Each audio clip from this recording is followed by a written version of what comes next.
Man, this is better than teaching. Look at this, everybody's quiet. Bring the meeting to order of the Wilmington City Council. I'd like to welcome all those who are with us this evening and all those who are watching us at home.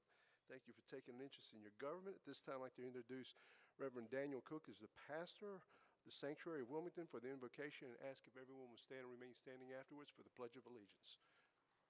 Reverend, welcome. Let us pray. God, you're awesome and we love you. We bless you. Lord, we thank you for this wonderful city in which we live. God, we thank you, Lord, for your hand of protection, Lord, that covers us. God, we ask a special blessing on everyone represented here tonight, God, and we ask for a special grace, Lord, for all of those elected officials, Lord, that you would just give them the wisdom and the favor and the grace, Lord, to lead us in everything that you would have us to be. In Jesus' name, amen. Amen. Pledge allegiance to the flag of the United States of America and to the republic for which it stands, one nation, under God, indivisible, with liberty and justice for all.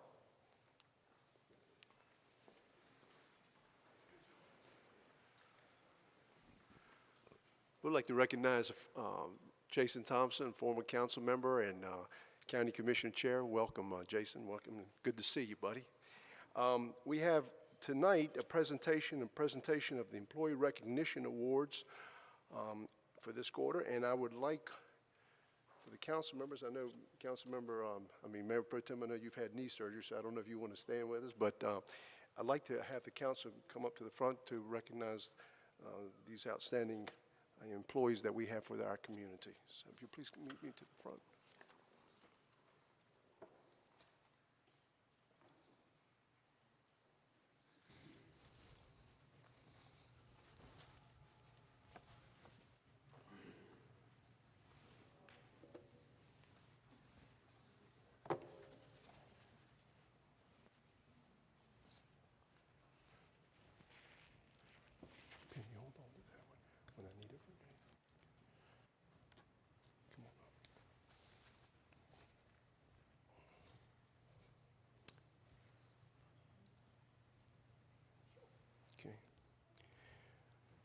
This time, I'd like to recognize our quarterly award winners for the city's Employee Recognition Program, and we are very fortunate to have a large group of dedicated and talented individuals striving to ensure that our residents receive the highest quality service possible from their local governments.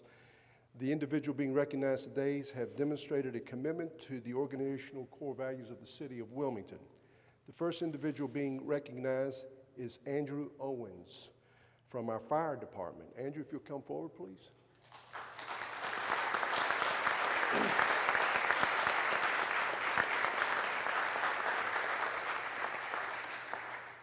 Come on up here. I like you guys with this. The fire department's got a new look. They got these mustaches. I like that. Okay. He's being recognized under the service category. And Andrew saw the need for advanced training response for mass casualty shooter incidents after an incident in Wilmington. Firefighter Owens began researching and attending training in the field of mass casualty shooting incidents response to further his knowledge. He worked with members of Novant and the Wilmington Fire Department to create, present, and implement a unified and organized plan for mass casualty shooter incidents. This year, firefighter Owens presented a training course to the Wilmington Fire Department and Novant Health paramedics, which consisted of a classroom portion and a simulated mass casualty scenario. Firefighter Owens' commitment to his community and department has greatly improved the level of service and preparedness within the city of Wilmington. And I just want to say on behalf of the Wilmington City Council and all of the citizens, congratulations. Job well done, sir. Congratulations, brother. Keep up the good work.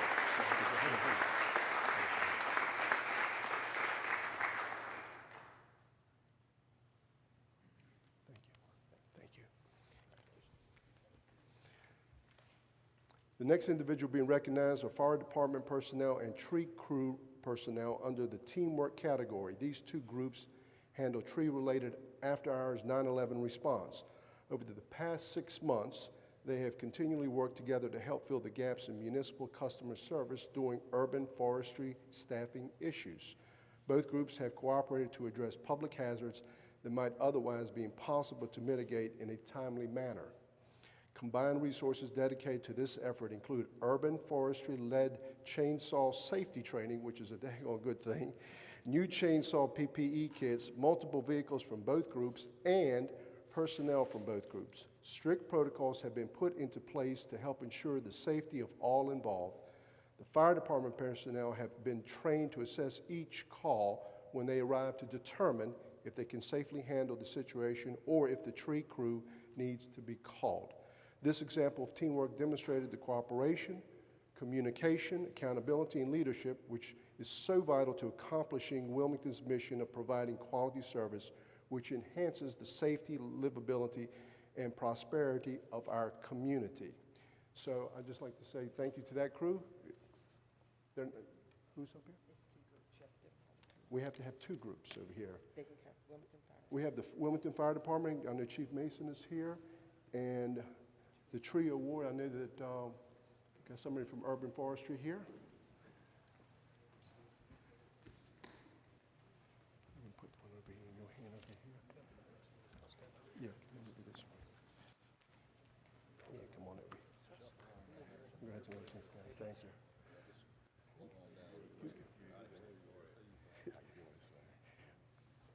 We got the lumberjacks in here. Come on in here.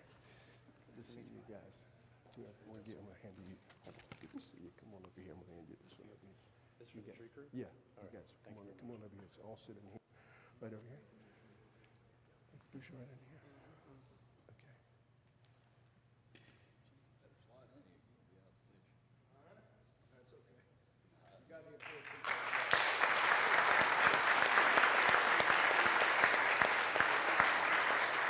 Thank you, guys. Appreciate it, man. Appreciate it, everybody.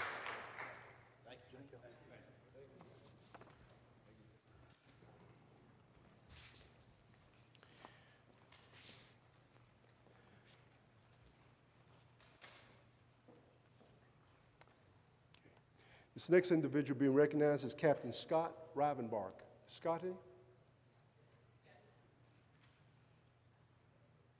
Come on down.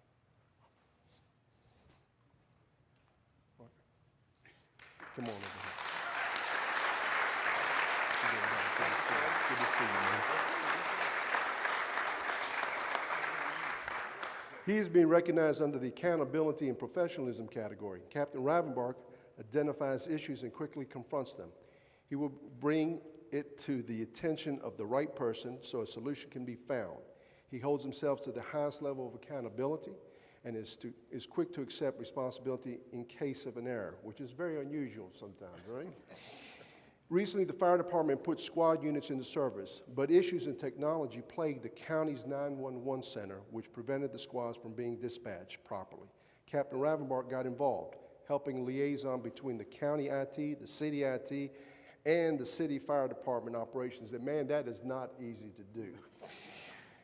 2 days after the meeting, Captain Rivenbark was able to resolve the issue. The technology now works appropriately, and squad units are being dispatched properly to calls by the 911 center. Captain Rivenbark displayed outstanding accountability and professionalism by fixing a problem that had previously gone unresolved for over a month and was impacting the ability to get squads to the right calls for service. And we thank you very much for your outstanding service to this community, buddy. Thank you.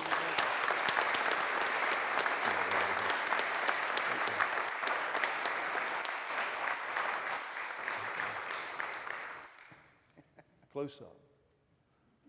Thank you, buddy. Appreciate it. Thank you. Thank you, buddy. Thank you. Thank you.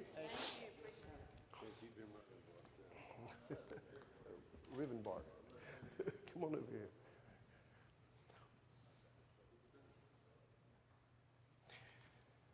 These next individuals are being recognized, and I'll bring them all up here at one time here. Mike Naklicki, Wim Combs, R.T. Jones, and Jay Carter. Stay here.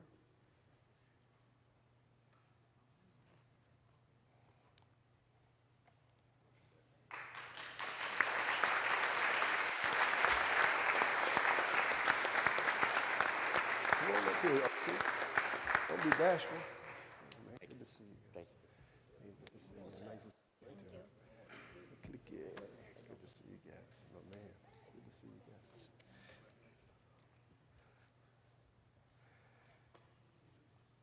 These folks are from our Public Services Department, which plays a very important role in our community. They're being recognized under the safety category. When the United States Coast Guard bulkhead construction was completed adjacent to Water Street Park, no barrier or railing was installed along the Cape Fear River. A curb approximately 8 inches was the only protection preventing residents and visitors from potentially falling into the river. Mike quickly recognized that this would be unsafe and coordinated a meeting with the engineering staff and the city manager's office to address the concern. Working together, Mike, Wim, RT, and Jay quickly arranged for temporary railing and rented barricades with fencing to be installed until more permanent barricades and fencing could be purchased and installed. These barricades will remain in place until the full construction of Water Street Park is completed, and you guys jumped right on it, and I appreciate it because a lot of people don't realize part of that property is owned by the federal government, the other part is owned by the city of Wilmington. It's confusing to most residents, but you folks don't care who owns it, just want to make sure that everybody's protected, and we just thank you for that. So thank you very much. Win. We got Mike. We got Jay. And RT's on the end. Thank you. Wait a minute. Over here. Come on.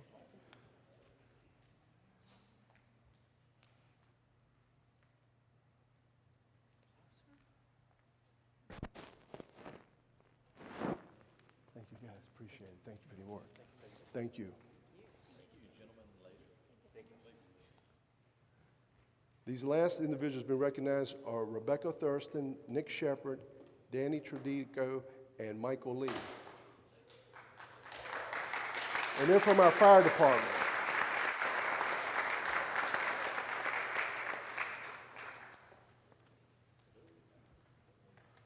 Hey, Rebecca, good to see you. Good to see you. Come on, man. Good to see you guys. How about the Wildcats? The Wildcats, man. All you guys talking about the Wildcats. Okay, come on over here. Okay. They have been selected by the Employee Recognition Committee as our 2022 Employees of the Year. They were selected among those that received star awards in fiscal year 2022. Rebecca, Nick, Danny, and Michael were instrumental in the recent success of the Wilmington Fire Department's Junior Firefighter Academy. The program was held for an entire week and included rising 9th through 12th graders from this area. The camp-like experience allowed students to learn their life-saving skills, including CPR, proper application of fire extinguishers, bike and pedestrian safety, and cooking safety. These fire department team members coordinated and instructed the entire week-long camp, allowing for a positive experience that included mentoring and coaching. This program has continued to play an instrumental role in creating a positive environment for our youth and building an opportunity for them to have a glimpse into working in public safety. And I would like to thank you folks for outstanding work that you folks did. I heard it was an outstanding camp, and I've heard from folks in the community and families that really loved it. So I just want to say congratulations and thank you. So we've got Rebecca, Camille, Nicholas, Michelle, Michael. Michael's here, and Danny. There we go. Come on over here.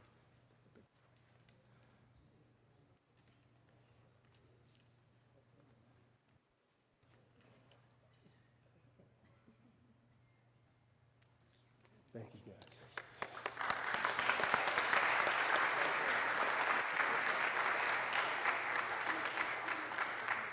Thank you, buddy. Good to see you. Rebecca, thank you.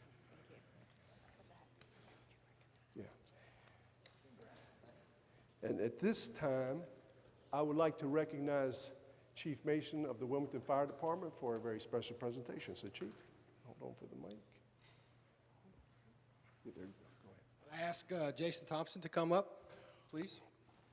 Mr. Mayor, if you would allow me, I want to just say a word. I just spoke this to Charlie, but that group of young men and women that were up here tonight for that program for our Junior Fire Academy, you guys made that possible. We came here last year during the budget session, and I talked to you a little bit about how successful that program was, and we asked for you guys to continue to fund that for us because it was very meaningful for the young kids that came through our doors. We did that twice this year, 2 weeks. Those folks were the ones that did it, and it was a huge success. And so I want to just publicly say thank you for funding that, because that made it possible for us to reach those kids and for these great folks to actually do the great work they were recognized tonight. So thank you for that. Thank you. Let's see. Where'd Jason go? Oh, Right here. Here I am. Can't see the forest for the trees. Did you want to, I think you wanted to show the film first? I want to say a couple things. Okay. All right, thank you, Chief, and members of the council, mayor, staff. I'll have to say it's a lot more scary being on this side than when you're sitting behind the whatever this thing is dais, called. That the thing dais. too, yeah. Listen, we're here tonight, and I want to see if all the firefighters could maybe come up. Well, we'll do it when I do the end. But we had a huge fire at my facility, my private civilian facility. And to put it in perspective for you, you're going to see a video of it and the tremendous response that the chief and his firefighters gave to this community. But it was the biggest bonfire in North Carolina for the 4th of July. They worked for almost 5 days to put it out, 4.5 days nonstop, 24 hours, 7 days, or 4 days a week. And it was about 75,000 yards of debris that lightning struck and caught on fire.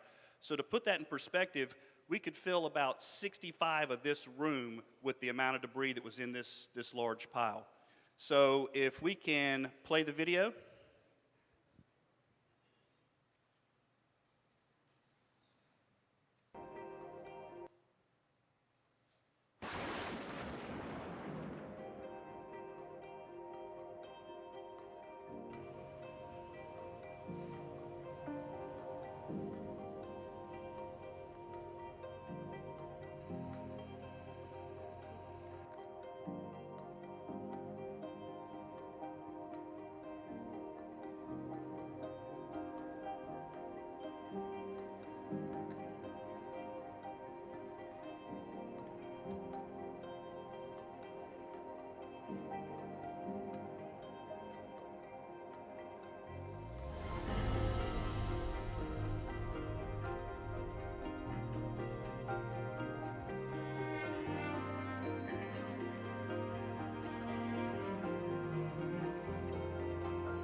You tell me what you want with the excavator.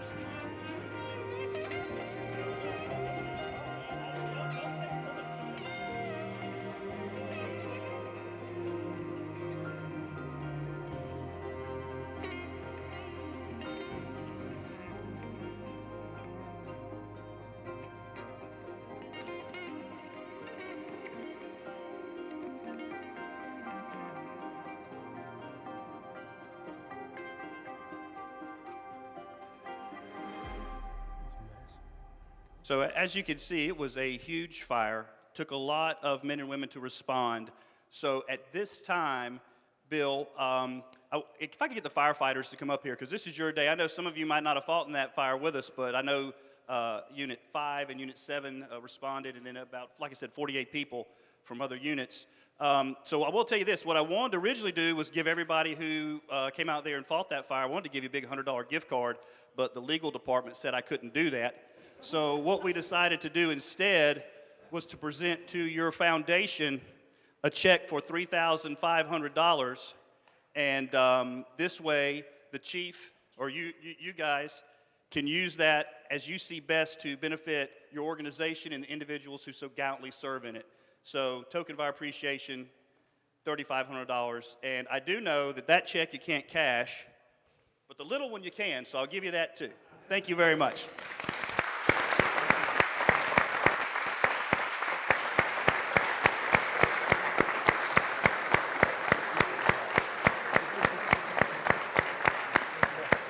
Thank you, Mr. Mayor. Thank you, sir. Appreciate it. Thank you, Jason. All right. Thank you. Man, that was massive. Thank you.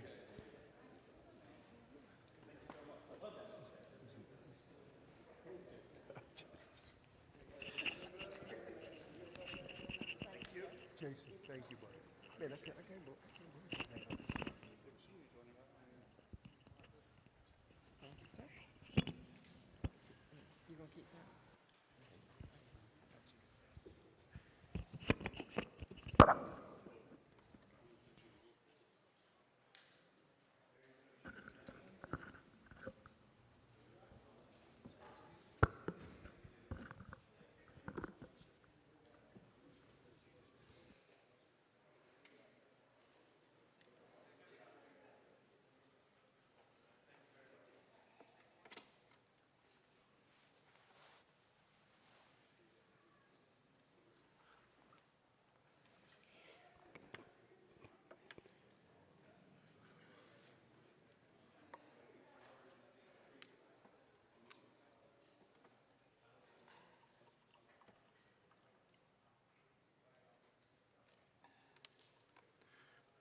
Okay, our next item, our next item of business is our consent agenda.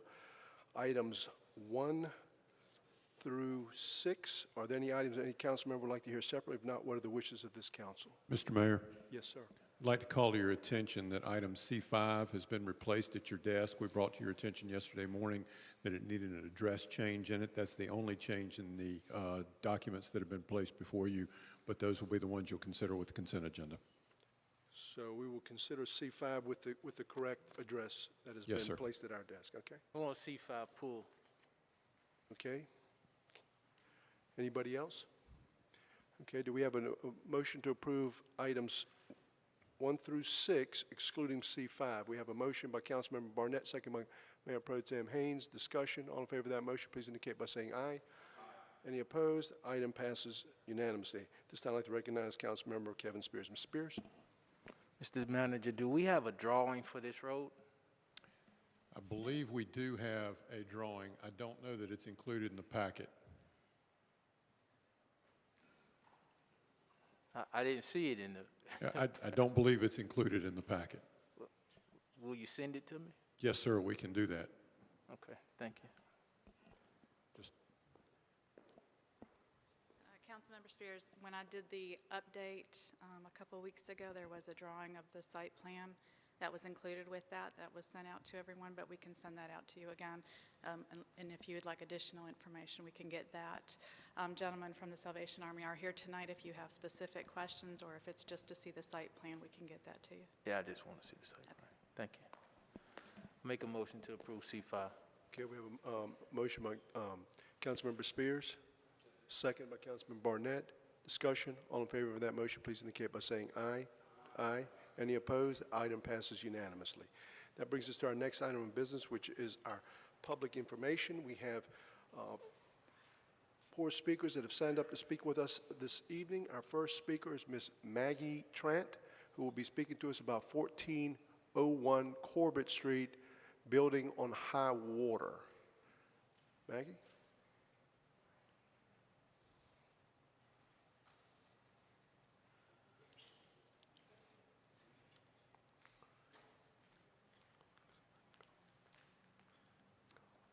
Hi, I'm Maggie Trant. I'm here today to talk to you guys about our neighborhood. It's Love Grove, and I personally live at 1408 Corbett Street. I own my home, and I own my property, along with some other people that are here tonight. And our concern is that I just found out they're building 6 duplexes directly across the street from me. And this is already a really crowded street, but we do know that the Corps of Engineers told us 13 years ago that that was high water over there, and it has severe flooding, which we know that it does. We live there. And that they're going to be building it up so that the water will be running down everywhere. My main concern is, what are they going to do with the flood water that comes off of that, the traffic that's coming in there? We don't have enough room right now to park. You're talking about 6 duplexes, upstairs, downstairs, and there's no permits. The builder hasn't talked to us, nothing, to find out what we can do about all this. So there's somebody else I'd like to share my time with. Our rules of order do not allow other people to be substituted for it, but in respect to your questions, which are legitimate questions, the planning staff, the planning department is the group that looks at those things. Anything that is built in the city of Wilmington has to have a stormwater plan that's attached to it before any kind of construction begins. So my recommendation, I think that we have the staff people here next door, so you can walk right there and talk to them. With all due respect, I've spoken to them, and from what I understand, he doesn't need any kind of particular planning for that area. So I'd like to at least get this bill delayed until I can get some petition and signatures and something to come back to you with. I don't know, do you know who you talked to? Who was the individual you talked to? I've spoken with a couple individuals, but I haven't gotten any. No, any name from within the department? No. Mrs. Thurston?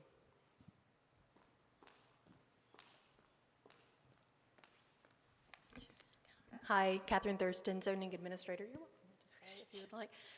I and several members of my staff have spoken to her and some neighbors and also the developer about this project. It's a by right development, so it won't be coming before you for your review. We have discussed some options with the neighbor for potentially how he does open space and some things that he could do to help control the stormwater. It's not in a designated special flood hazard area. The nearest floodplain is probably a couple of 100 feet away from the subject property, but we are looking at it and trying to make recommendations to the developer as much as we can. But again, it's a by right development. So they So have to does meet that all mean there's nothing I can do? Well, you can ask the questions, absolutely, ma'am. So what can I do to get him delayed until I can figure out what I can talk to somebody at the traffic about what they're gonna do with the traffic, until I can speak with the builder, because this all just got thrown on us like 2 weeks ago. It's by right, ma'am, so the zoning has already been designated for years. Well, that's why I'm here. Yeah, well, we don't just change zonings arbitrarily. Anything that you have concerns about in regards to stormwater, traffic, or anything like that can be addressed by our planning staff or our legal department. So Mr. then it's a civil matter then, really? Yeah. Mr. Spears? Thank you. Thank you for this. This is actually the second time I've heard about this in a couple of weeks, and so I'm glad that we're getting staff to look into this. I was just looking through my notes, through a message someone sent me about this very property and their concern for flooding and the building up of this property and how it might flood everyone else. So definitely need staff to look into it and let us know what's going on with it as it relates to the neighbors. Thank you.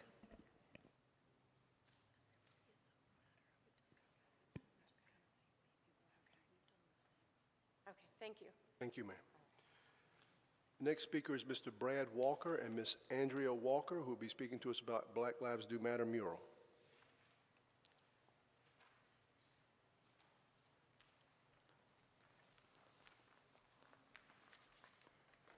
Hello, thank you so much for having us tonight. My name is Andrea Walker. This is my husband, Brad Walker. We own Lighthouse Films, a local film production company. So I wanted to tell you a little bit about our story and how we got involved with the mural, and wanted to address how important this mural is to our community, because I know later tonight you're going to be looking at an amendment that defines art as art and signs as signs on private property. We moved from Dallas, Texas in 2001, and ever since we moved to the beautiful community of Wilmington, we knew we wanted to have an office downtown. And that dream came true for us in 2017. And we started to remodel a building that was over 100 years old, and we were very excited. And about a year into that remodeling, we discovered the dark history of 1898, and a flood of emotions came over me. First, I was embarrassed because I was ignorant of my own city's history. I had lived in a bubble, and I did not educate myself about the community that we were about to build a business in. And then I felt so much heavy darkness because I couldn't believe that 60 to 250 black citizens were murdered by white supremacists, and the first shots were fired on the corner of Harnett and 4th, and that's where our company is today. It was overwhelming, and I wanted to pull out of the building, and we were already a year into remodeling. And then Brad and I talked about it, and we're like, you know what, let's move forward with this. And instead, let's take ownership and stewardship of this space of Harnett and 4th, and let's try to be the light and to give as much love to the community as we can. We can make a difference. We can try to make positive change. So when we heard that there was an opportunity to get involved with local artists that wanted to have this beautiful love message to our city, we knew it was an opportunity for us to offset some of that darkness that was right there at the corner of where our company stands. Yeah, and it's very sad to me that this city decided they do not want this beautiful mural that all of these artists created. And I was here when you showed that video, sir, and that video, I heard somebody say it was a cute video. It's more than cute. It's an awareness video. This mural is creating awareness for people that don't know, and the city voted against it, and that saddens me as a Wilmington resident that it was voted against. And whether it's a year, 2 years, it should be permanent. We as people, what happens is you have an incident like Floyd, and we are quick to forget, very quick. Rodney King, it happened, took a stance, quick to forget. This is not something that we should forget at all. This mural should be permanent somewhere. I mean, think about the statues. I mean, like this mural is a beautiful message, and it should be permanent, period. And I cannot believe that it was so swiftly denied, right? That this mural was denied. So you've already voted on this. Personally, I would like to appeal it because of what we experienced, people experiencing this mural. If you want to tell that story. I have a quick story. I was there the day volunteering that the letters went up, and when they finally were fully erected, about 5 young black girls ranging in the age of 3 to 14 came across from their apartments across the street, and they came around, and when they saw the beautiful, colorful art that spelled out Black Lives Do Matter, End Racism Now, they squealed and they jumped and they started running around and they were pointing, this is my favorite one, this is my favorite one, and they would stand in front of their favorite letters, and they felt seen and heard and important, and my heart dropped because I realized being involved in this mural was a love letter to every citizen, no matter what their race, in our city, and it was working. And so people have come to Wilmington to see this beautiful message, and art is a way of expressing and educating and having healthy conversations about things that are easy or hard to have conversations about. And so we really, really want to encourage us to keep communicating this love letter to our city that desperately needs it, because everyone should know the history of our city, because the only way we can get on the other side of it is if we talk about it, and if we communicate with one another and we come together and we see that there is a way that we can all beautifully coexist in this city, and that we understand that to matter is not a political statement, it's just a human basic right. Anything else?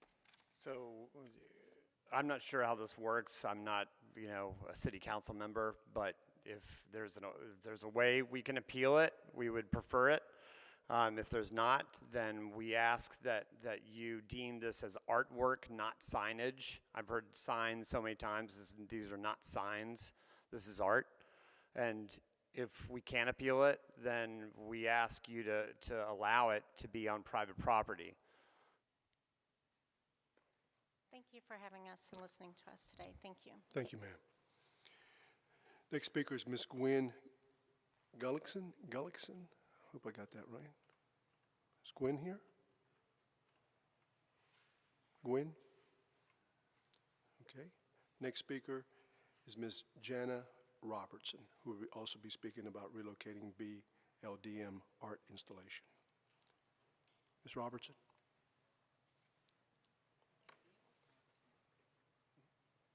Hi, Dr. Robertson. Sorry, Dr. Robertson. That's okay. I retired. I'm cool.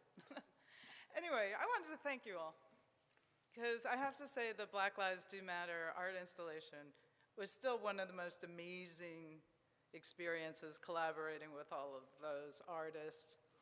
And it's become such an asset to our city. But I did want to correct the record on just a couple of items and then make a request at the end. First of all, this was not an outside organization that came in and inflicted this on the city. I got a message from Kevin Spears asking to put forth a proposal. Why did he ask me? Well, most of you who've been around know, because I've done murals on city property before. And so I know the rules, and I work nicely with your city managers and attorneys. And by the way, your staff here is top-notch, okay? And everything I've ever accomplished in this city is because of the support from the city staff. So thank you, all of you, okay? Second of all, you know, it was the attorneys decided that it was public speech, that this was speech from the city to its citizens, okay? And even though I am disappointed that it's moving, you, as representatives for our city, get to decide if you want to continue that speech or not. Okay, we had a one-year contract and you extended it a second year, and even the current vote extended it 3 more months. Okay, so I want to make it very clear to everybody that the city had never obligated itself to do it forever, although we had hoped.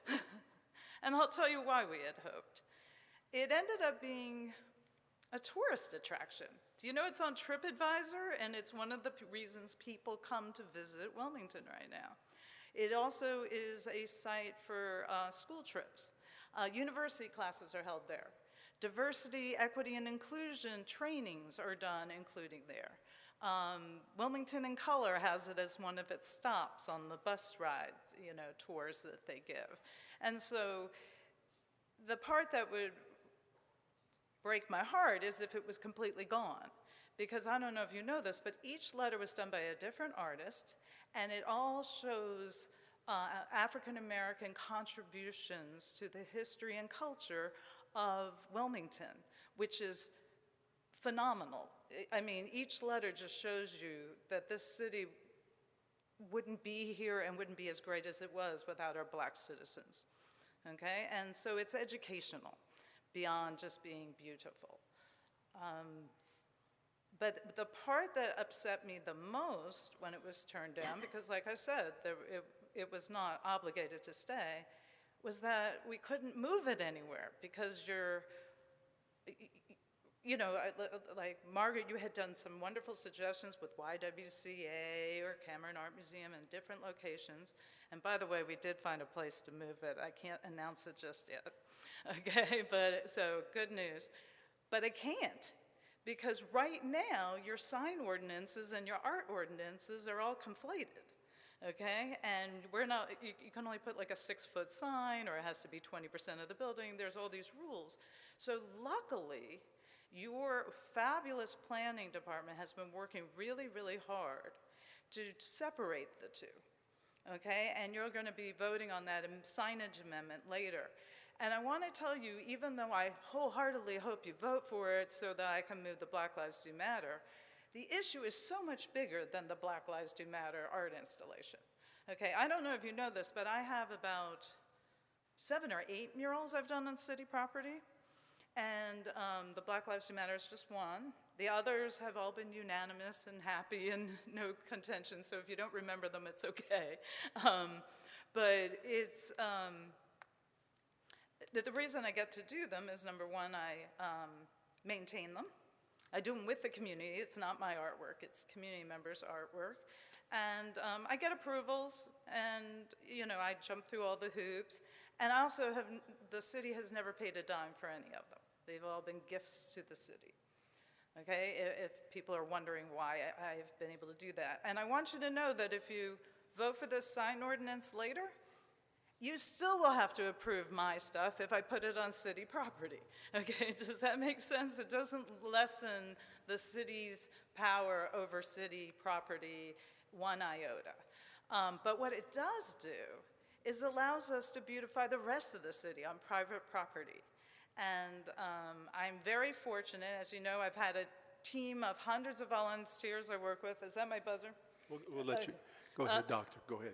Okay, I have a team, and after I retired, I started a new nonprofit called Community Art Collaborative, and I hope to still work with the city.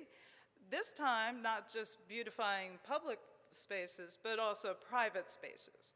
So for all the past projects that you've so nicely supported, for all the future ones that I hope you will support, I really hope that you understand that the city should be monitoring city space. And I appreciate your time. Thank you. Thank you, ma'am. Thank you. Okay. That brings us to our next item of business, which is our public hearings. Our first public hearing is PH1, which is an ordinance amending the official zoning map of the city of Wilmington to rezone property located at 107 Castle Street from CB Community Business District to HDR Historic District Residential District. At this time, I'd like to recognize our city manager, Mr. Tony Cottrell, and I will also note that whoever makes the motion must read a consistency statement for the record. Mr. Cottrell. Good evening, Mr. Mayor, Madam Mayor Pro Tem, and members of council. Brian Chambers, our senior planner, will overview this item for us.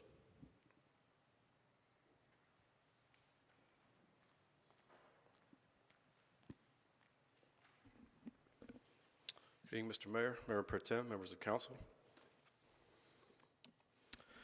This site is located on the north side of Castle Street between South Front and South 2nd Streets.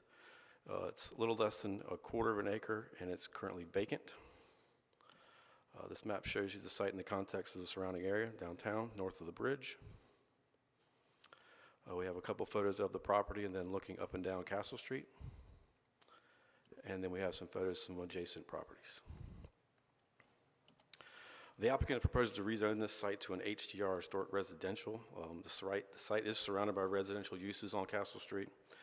The proposed HDR zoning would allow a maximum of 2 single dwelling structures or a duplex on the site.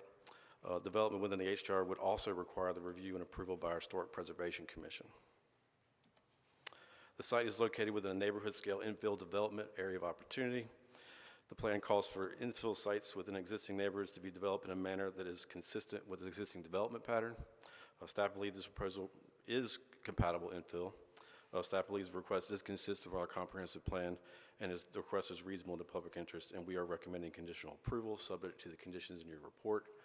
The Planning Commission voted unanimously to recommend approval of this, and I'd be happy to answer any questions you might have. Are there any questions for Mr. Chambers? Okay, thank you. This time I'd like to recognize the applicant. Is the applicant here? Yeah, come on.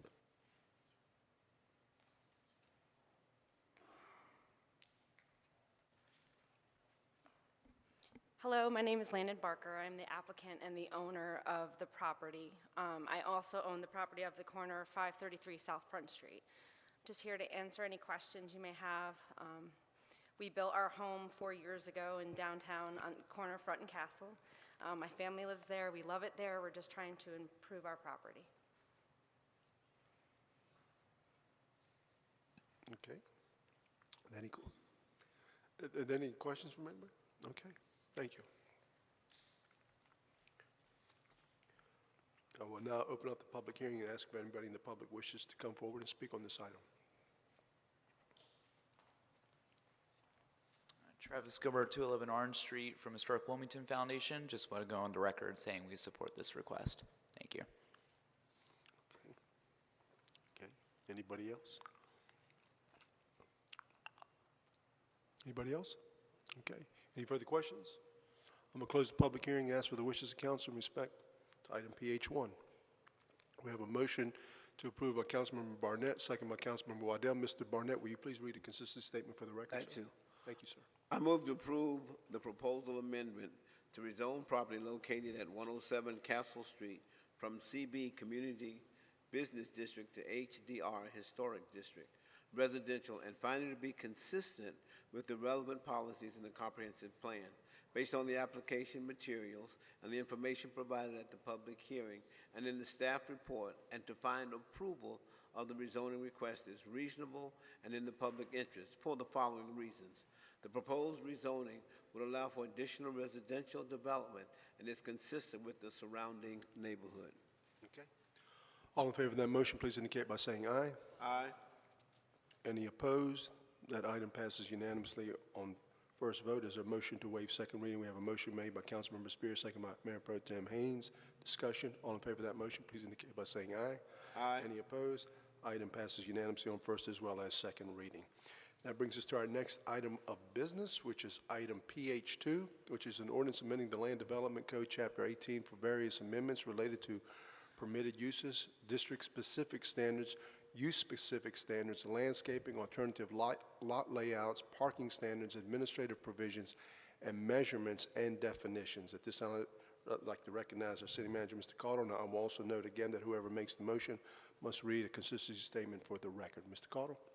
Thank you, Mr. Mayor. Nicole Smith, our senior planner, will overview this item for us.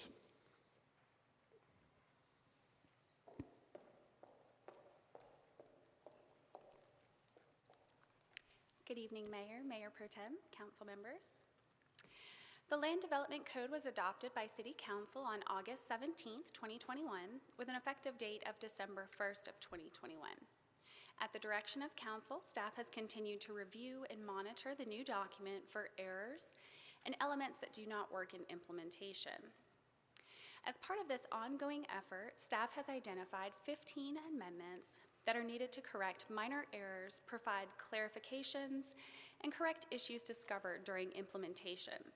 The proposal before you this evening addresses inaccuracies throughout the 8 articles identified on your screen. The permitted use proposal amends the use table for mixed-use districts to be consistent with the universal use table.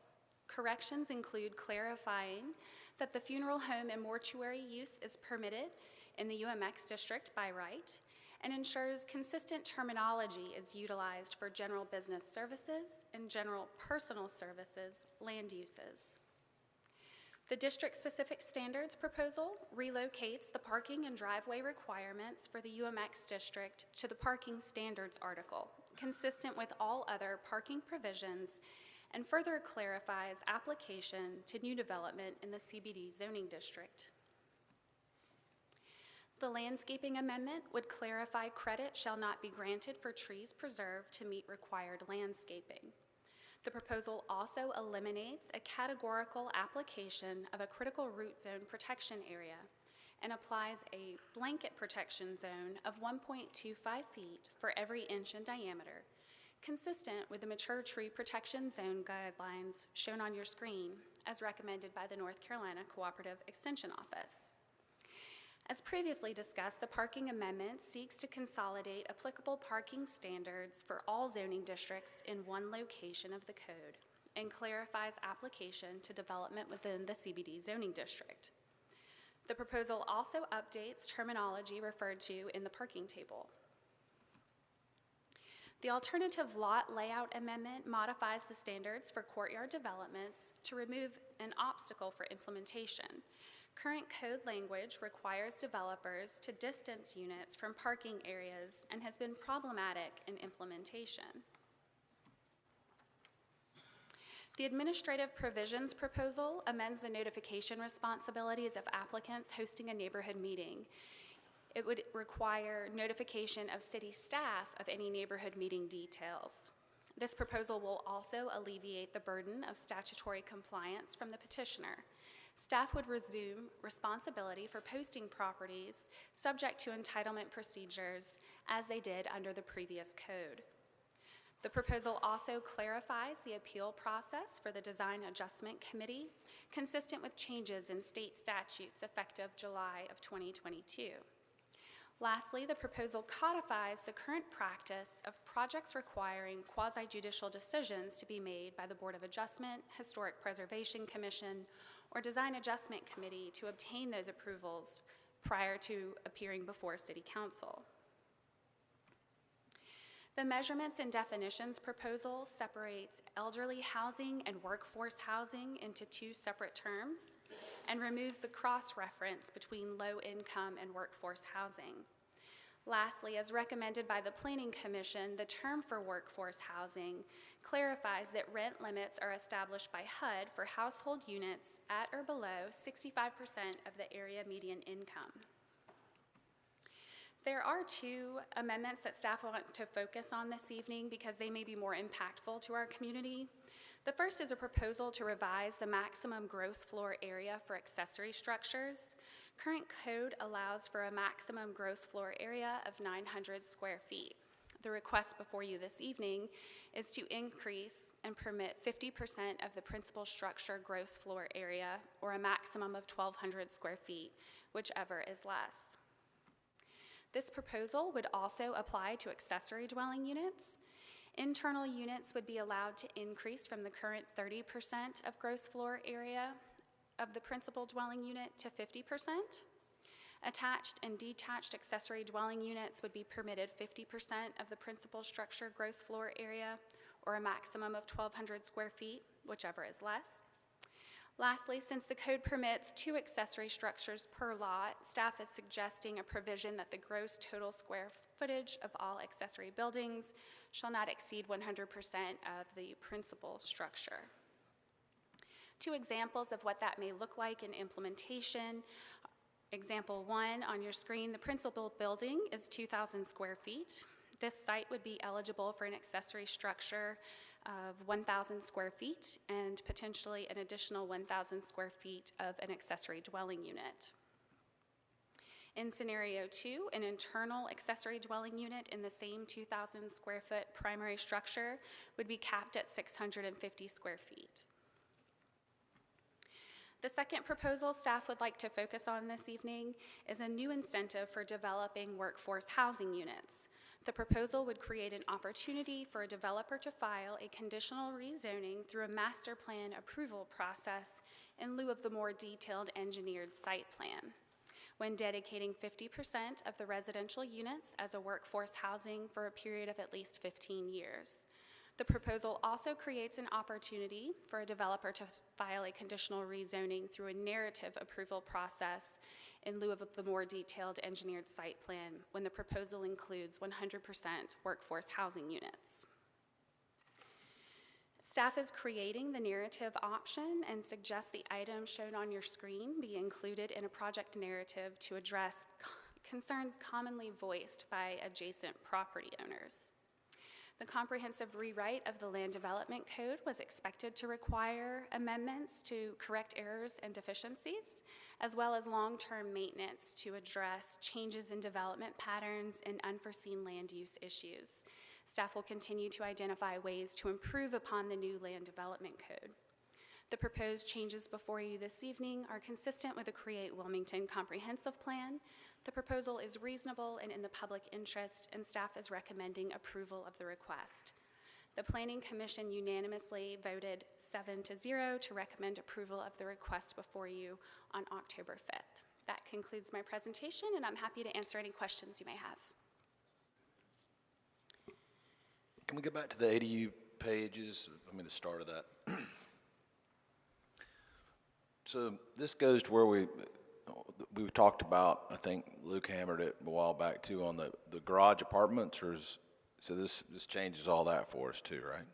It could potentially, yes. Right now, there is a blanket allocation of 900 square feet dedicated to an accessory dwelling unit or an accessory building. The amendment before you this evening takes into account the size of the primary structure and could potentially increase the square footage of either an accessory dwelling unit or an accessory structure up to 1,200 square feet. Okay, so use the garage example, and you have parking underneath, let's just say, 2-car garage, house above it, the whole, not a house, but ADU above it.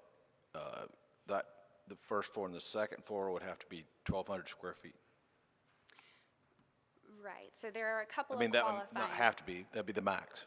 That would be the maximum. If the structure, the primary structure was 2,400 square feet, because you have two competing regulations. One, you cannot exceed 50% of the primary structure, and then two, there's the 1,200 square feet. So whichever of those two is less is what the maximum allocation for an accessory would be.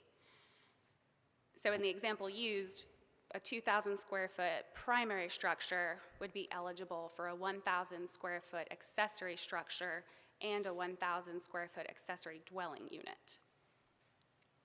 Okay, so then we get, see, take that, I mean, that's the garage. So you're saying then you could have like a lawnmower shed or something that's same size?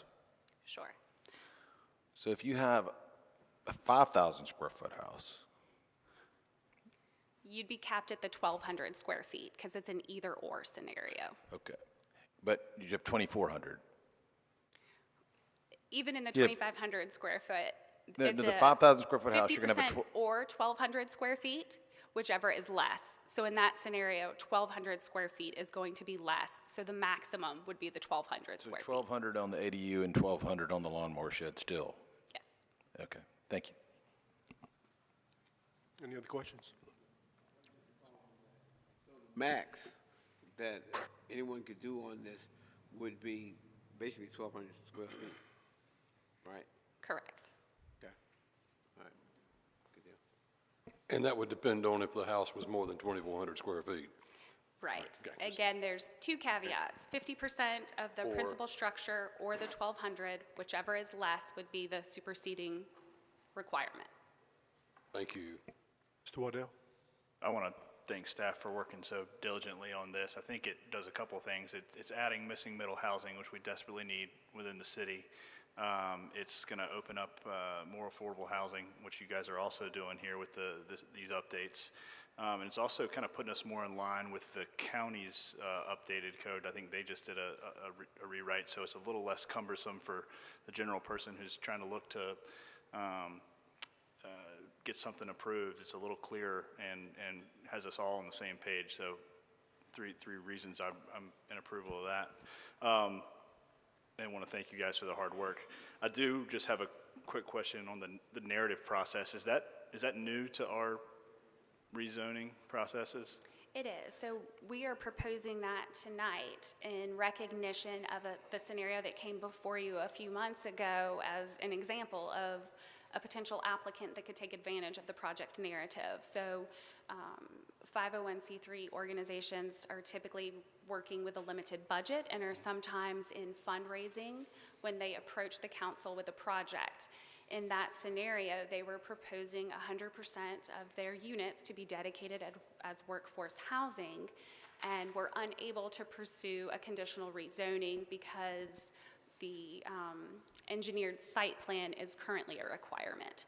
So taking a look at other organizations and how to encourage workforce housing in our community resulted in the project narrative option that's before you this evening. Thank you. And that criteria for them to be, it has to be 100% of the units have to be dedicated, and then they have to be dedicated at what, 65% AMI? Is that correct? 65% AMI for a minimum of 15 years. 15 years, great. All right, and then the only other, this is really just my curiosity, but the codification of the appeals being finalized before they come to council, was that part of the new legislation in the General Assembly why we did that, or is that more just for an efficiency and a non-duplication of efforts? It's more of an efficient manner. That's been the current practice. Usually when a plan comes before you, the expectation is that it is able to satisfy all of the code requirements and is a realistic expectation to be built. So in an effort to enforce that, we are asking that any variances be approved prior to appearing on your agenda. Great, thank you. Mr. Spears? Just for clarification, is there not a difference? So wait, before I ask this question. We're electing to replace low-income housing with workforce housing, right? Is that what I understood? Yeah, let's see if I can.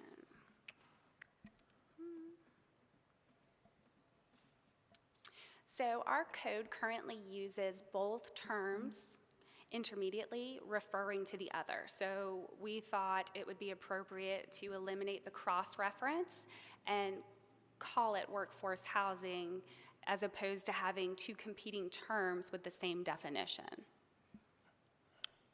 Okay, but is there not a difference between low-income housing, workforce housing, and elderly housing? From a HUD perspective and an income qualifying aspect, yes, sir. The current code, as seen on your screen, does not differentiate between the two. It was simply a cross-reference. But we'll look at it as, We can certainly evaluate adding an additional term if that's the direction of council. well, I just want us to be clear on what we're talking about, because there are differences. So- Yes, sir. You make a valid point. The Planning Commission asked us to add the income qualifier of the 65% area median income to the workforce housing definition. So that's what's before you this evening. But from a programmatic standpoint, there are differences between low-income workforce and market. Yes, sir. Thank you. Okay, anybody else? Okay, thank you. At this time, I'm going to open up the public hearing and ask if anyone in the public wishes to speak on item PH2. Madam Clerk, have we received any additional comments on PH2? No, sir, I did not. Okay, thank you. Any further questions from council? Yeah, let me kind of follow up on the question that Kevin asked, so I can get some clarity as well. Now, when I'm looking at the old contract, and it says like low income is like below 80% of the median, AMI, but we're scratching all that out, and we're saying workforce housing, which is basically 65% of the median income, correct? Was there something like lower than that, or? Could we have the staff come back up here? We're talking in respect to the workforce housing proposal. I believe that council members asking about the different percentages of the AMI. I think there's 30, 60, and 80. Sure, and I think I have a slide that may help with this too. Yep, here we go. Okay. So this is the housing workforce qualifications that have been effective since June 15th of this year.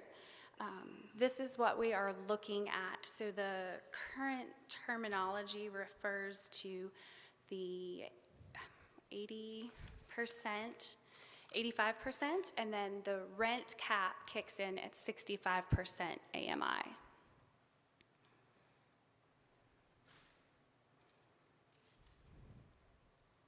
So give us an example. Could you give us Okay, yeah. an example of that on that? Do you have it here? Which one is it, 60? Can I So interject? 80% would be like a medium workforce housing, or? It would. That Isn't Starway 30? Aren't we 30 to 80? I believe it's 60. Is it 60? I believe it's 60, yes, sir. I thought Starway was unique and it went lower than 60. But I think we got really excited about it. We probably need to verify that. My memory is 60, and my memory is not always correct, so I would say we need to verify that. Older, I understand. Thank you, sir. You're welcome. I thought the same. Tony, I agree with Kevin. I thought for some reason that 30 had stuck in my mind, or there was going to be a mixture of 30 and 60 in that, but I stand to be corrected if I'm wrong. But, okay. Councilman Barnett, you okay? I'm good. I figured it out. Thank you. All right. Hearing no other questions, I will close the public hearing and ask for the wishes of council in respect to the item. We have a motion to approve by Councilmember Waddell, second by Councilmember Barnett. Councilmember Waddell, will you please read a consistent statement for the record? If you don't have one. We're on page 2, right? Yeah. I move to approve the amendments to the Land Development Code and find it to be consistent with the relevant policies in the comprehensive plan based on the application materials and the information provided at the public hearing and in the staff report, and to find approval of the rezoning request is reasonable and in the public interest for the following reasons. The proposed changes will correct errors and address deficiencies and unforeseen land use issues uncovered during implementation of the new Land Development Code. Okay, all ready to vote? All in favor of that motion, please indicate by saying aye. That item passed unanimously on first reading. Is there a motion to waive second reading? Motion made by Councilmember Waddell, second by Councilmember Anderson. Discussion. All in favor of that motion, please indicate by saying aye. Any opposed? That item passes unanimously on first as well as second reading. That brings us to our next item of business, which is item PH3, which is an ordinance amending the Land Development Code, Chapter 18, Article 5, Division 5, for various amendments to signage standards and to correct errors and inconsistencies found during implementation of the updated Land Development Code. At this time, I'd like to recognize our city manager, Mr. Caudle, and I will also note again that whoever makes the motion must read a consistency statement for the record. Mr. Caudle. Thank you, Mr. Mayor. Zoning Administrator Catherine Thurston will overview this item for us. Good evening, Mayor, members of the City Council. Since the adoption of the new Land Development Code that went into effect December 1st of last year, staff has continued to review and monitor the code for inadvertent omissions, unintended consequences, and elements that do not work in implementation. Due to the complexity of the signage standards and the need to review this article holistically, staff has separated this out from the amendments that were previously considered. I will briefly overview each of the proposed changes in sequence, but you're welcome to stop me anywhere along the way if additional clarification is needed. The proposed amendments would remove change in use language that was unintentionally included in the signage standards and clarify the applicability of the sign code to areas that are intended for public visibility.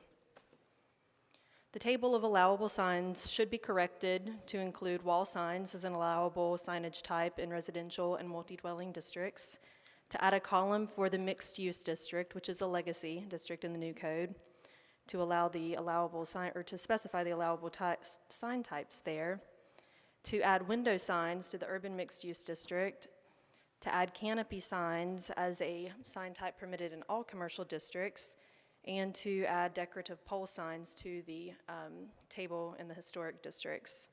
And this is what is meant by decorative pole signs. Staff would also propose a footnote at the end of the table allowing art in all districts. And we'll discuss this in further detail in a separate section, but as I said, we'll try to keep the amendments sequential for the purposes of this overview. The purpose of the proposed changes to wall signage is to provide clearer language for the applicability and to update the table to reference district-specific area limitations for wall signs.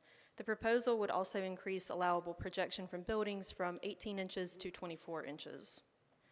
And that is slightly larger than the height of the signs shown in this slide.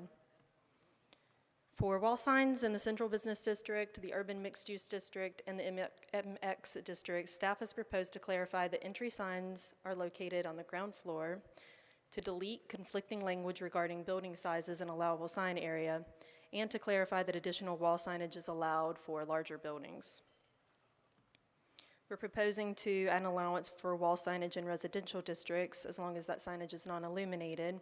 But the more significant change to this section would be to allow additional wall signs for multi-unit buildings in commercial and industrial districts. This change would better address signage needs for buildings that are designed with two frontages. It would also be applicable for corner lots and some of the building types that we would consider desirable development types in Wilmington and that we're seeing more of have expressed concern over the current code language, and this would alleviate some of those concerns. The point at Barclay is a good example of what this amendment would seek to address because it allows buildings that front the right-of-way but also have a central courtyard to have signage on each frontage. They could still, in lieu of that, have a 200 square foot sign, or each individual tenant could have 2 wall signs up to 50 square feet, whichever is greater in this instance. The proposed amendment would increase allowable sign area for canopy, marquee, and awning signs that are installed directly to such a surface. And this is the same picture, but it's an example of an above canopy sign. And then one of the more substantive proposed changes to the code would modify our mural standards to differentiate between those that contain commercial copy and those that are classified as art. The proposed amendment would also create standards and a definition of art, and art installations, including non-commercial murals, would be allowed in all zoning districts. So this slide it's a lot of text. I wouldn't expect that you read it on the screen, but I did want to place it in the presentation for discussion purposes if necessary. And I also want to point out that that is an example of art right by the Convention Center, and that installation was created by Dume Gorham, a local artist. This is an example of some different mural types that you'll see around town. The one to the left would not conform to the new standards because it's directly on the principal facade. And the one to the right is currently compliant, and it would be allowed to be enlarged under the proposed amendment. The language on this side is more or less existing code language, but it's consolidated to the general standards just for consistency and ease of reference. This amendment would also establish a maximum front setback that was not put in the code originally, but that would be for freestanding signs in residential, historic, and mixed-use districts. It was just eliminated from the code upon adoption. At the recommendation of one of our sign installers in Wilmington, actually, someone that we work with frequently, staff proposes to align the maximum height of a monument sign base with the height of vegetation that is required around such signs. And this is what I mean by that. We currently require 24 inches of vegetation around a monument sign, which obscures a significant portion of the allowable sign area. And this sign is just showing where the generally applicable standards were moved from. And then finally, I think we'll end on an easy one.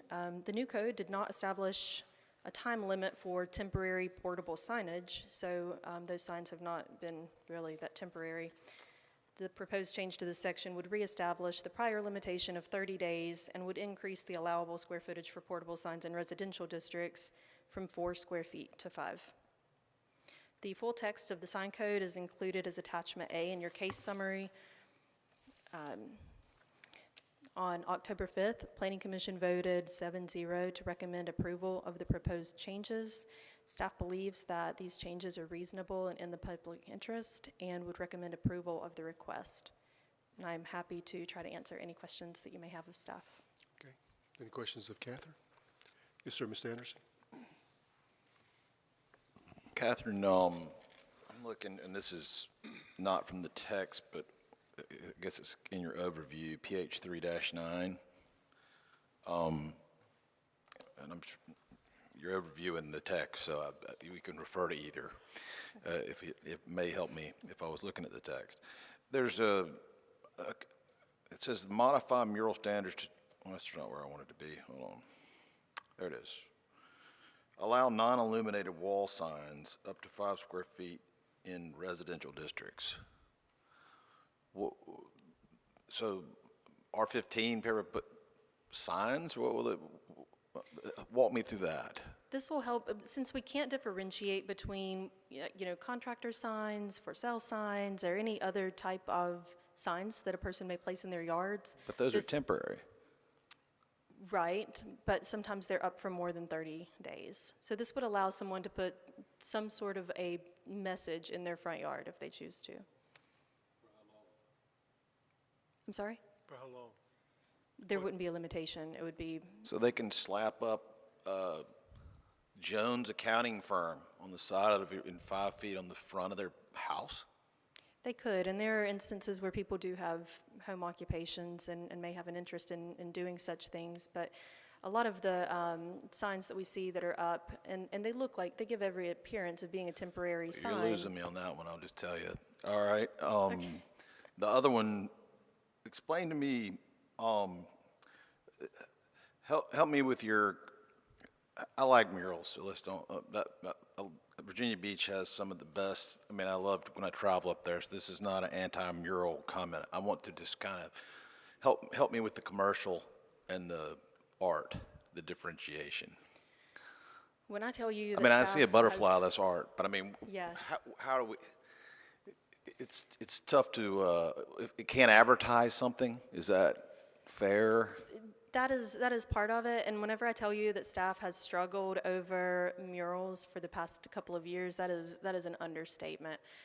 We have had some recent case law coming out of Austin, and I know our city attorney will jump in and correct me if I misstate anything, but this court case gave us a little bit more direction from the 2015 Reed v. Gilbert case, which told us that we could not differentiate between types of speech. So this allowed us to make some differentiation between commercial and non-commercial copy, which provided us a little bit more comfort in expanding our mural allowances. We believe that we can still safely say that something is commercial speech if they've got signage incorporated into the mural advertising things that are for sale or services that are provided at that location.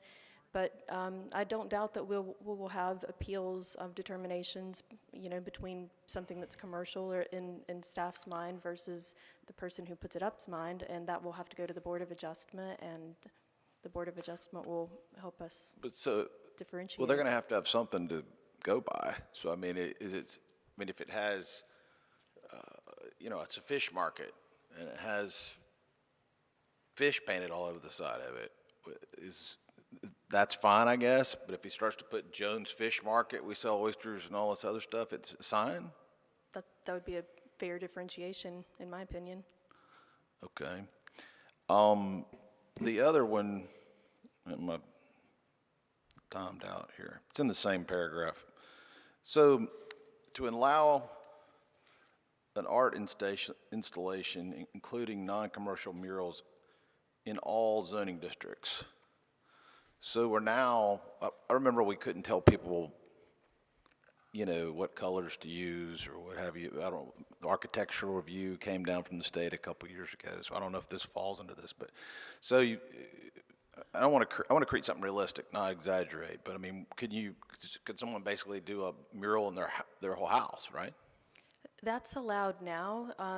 You're right. You're alluding to the General Assembly passing, I can't remember the House bill anymore, but basically we couldn't dictate, the color of homes outside of historic districts or the orientation and certain things like that. So people have been allowed to paint murals on their homes since the General Assembly passed that back in 2013. But what this proposes, it sounds like, is that you can put, I don't know, a big Trojan horse in the front yard, right? I mean, it's an art installation.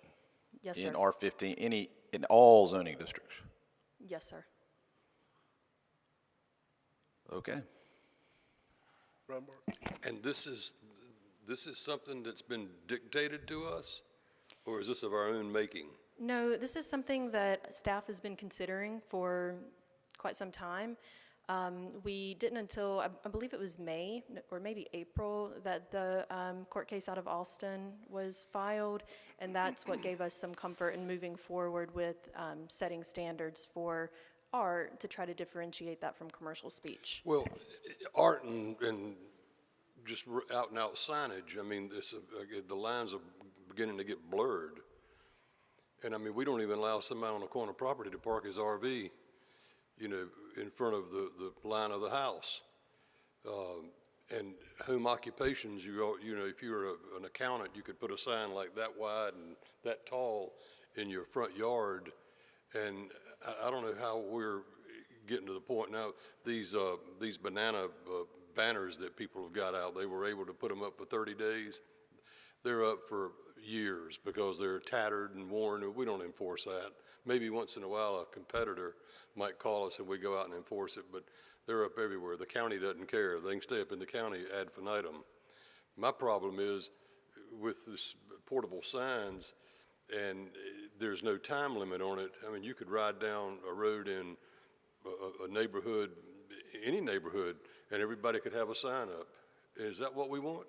Is that what we think is that what we're doing? That's for residential districts. They would be allowed to have that's even worse. That's what I'm talking about. 5 square foot. Well, it's 5 square feet, and I mean, there's just got to be some sort of a balance between allowing people some freedom of message in their yards, but also establishing a threshold at which it's too much, and that threshold we determined to be 5 square feet. 5 square Because that feet. will accommodate typical political signs, and if someone has a home occupation, and just to put that into perspective, the home occupation signs used to be capped at 2¼ square feet. I know this is twice as big, but at the same time, it's only. Well, if we go forward with this, this will be the most abused ordinance we've got. I can just see it right now. People just willy-nilly putting 5-foot signs up everywhere. I don't like it at all. I just think that takes away from, that's the reason why HOAs in certain neighborhoods totally forbid it. And if we open that up, I mean, and don't have some kind of a sunset, I don't know how you would enforce a takedown date. Just like those banners, we don't enforce that. I hate to pass an ordinance that we can't enforce, and in this one, there's no enforcement because they can leave it up forever. Spears.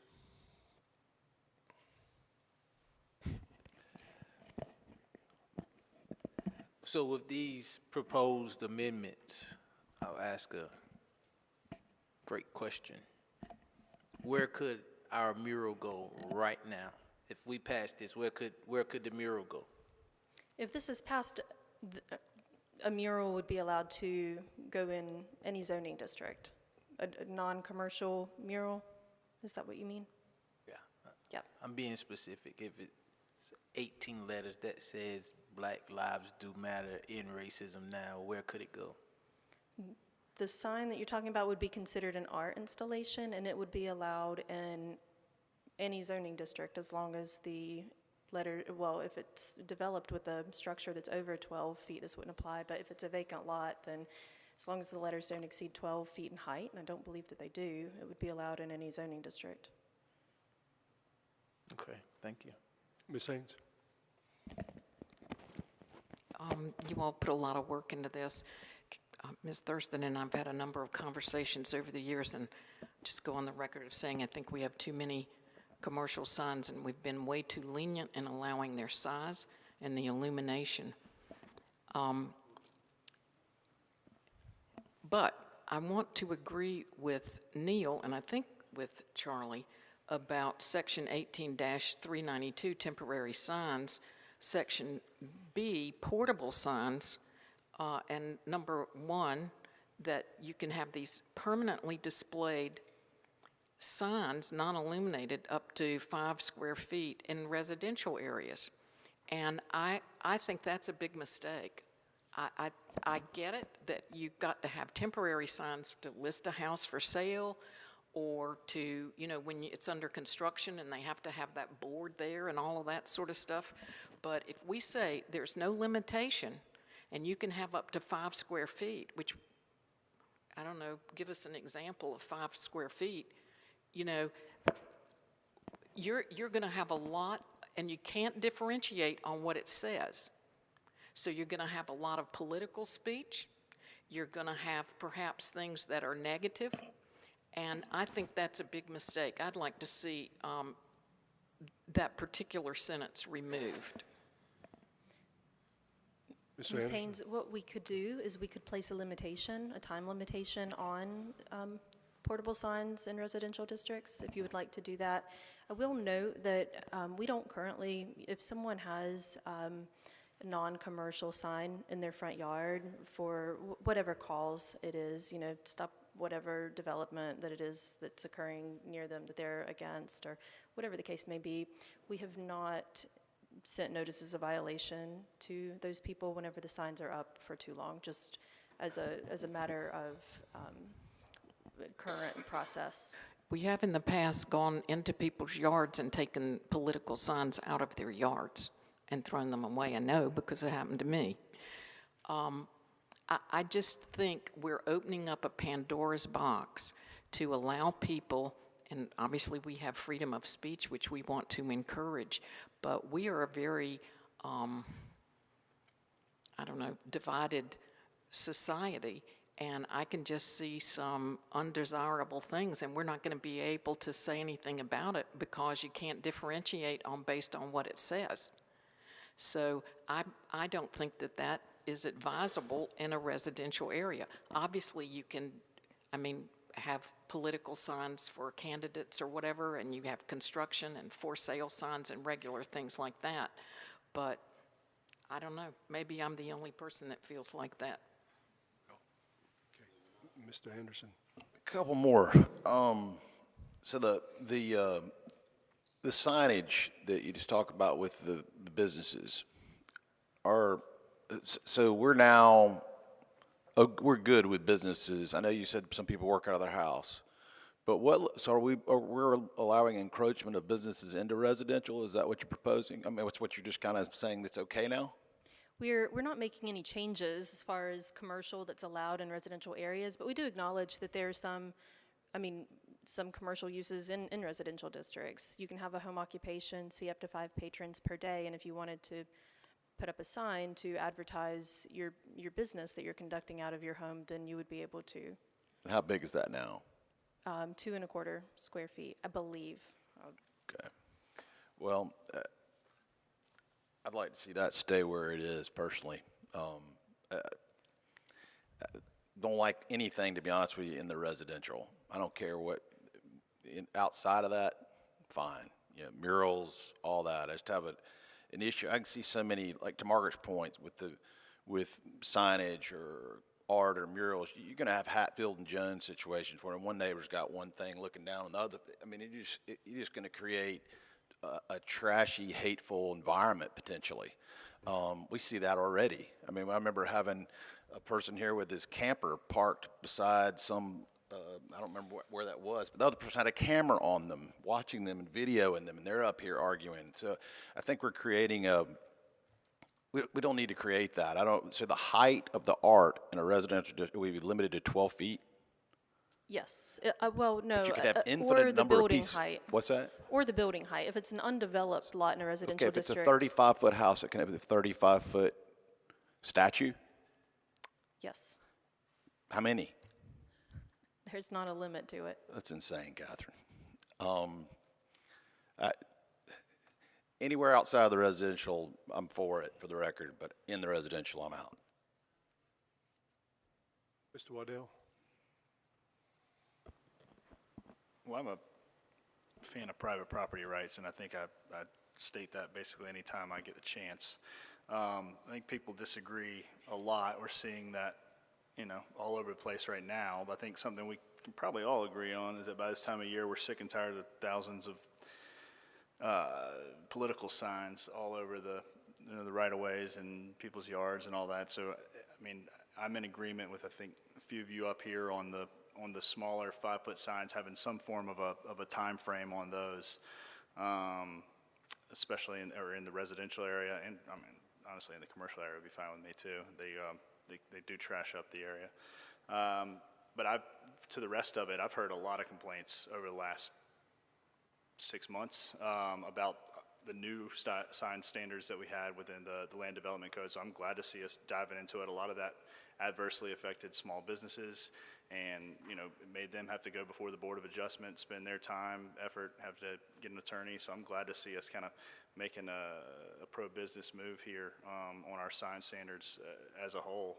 But I'm probably in agreement with, I think, maybe striking the residential portion of the 5-foot signage, or at least just giving some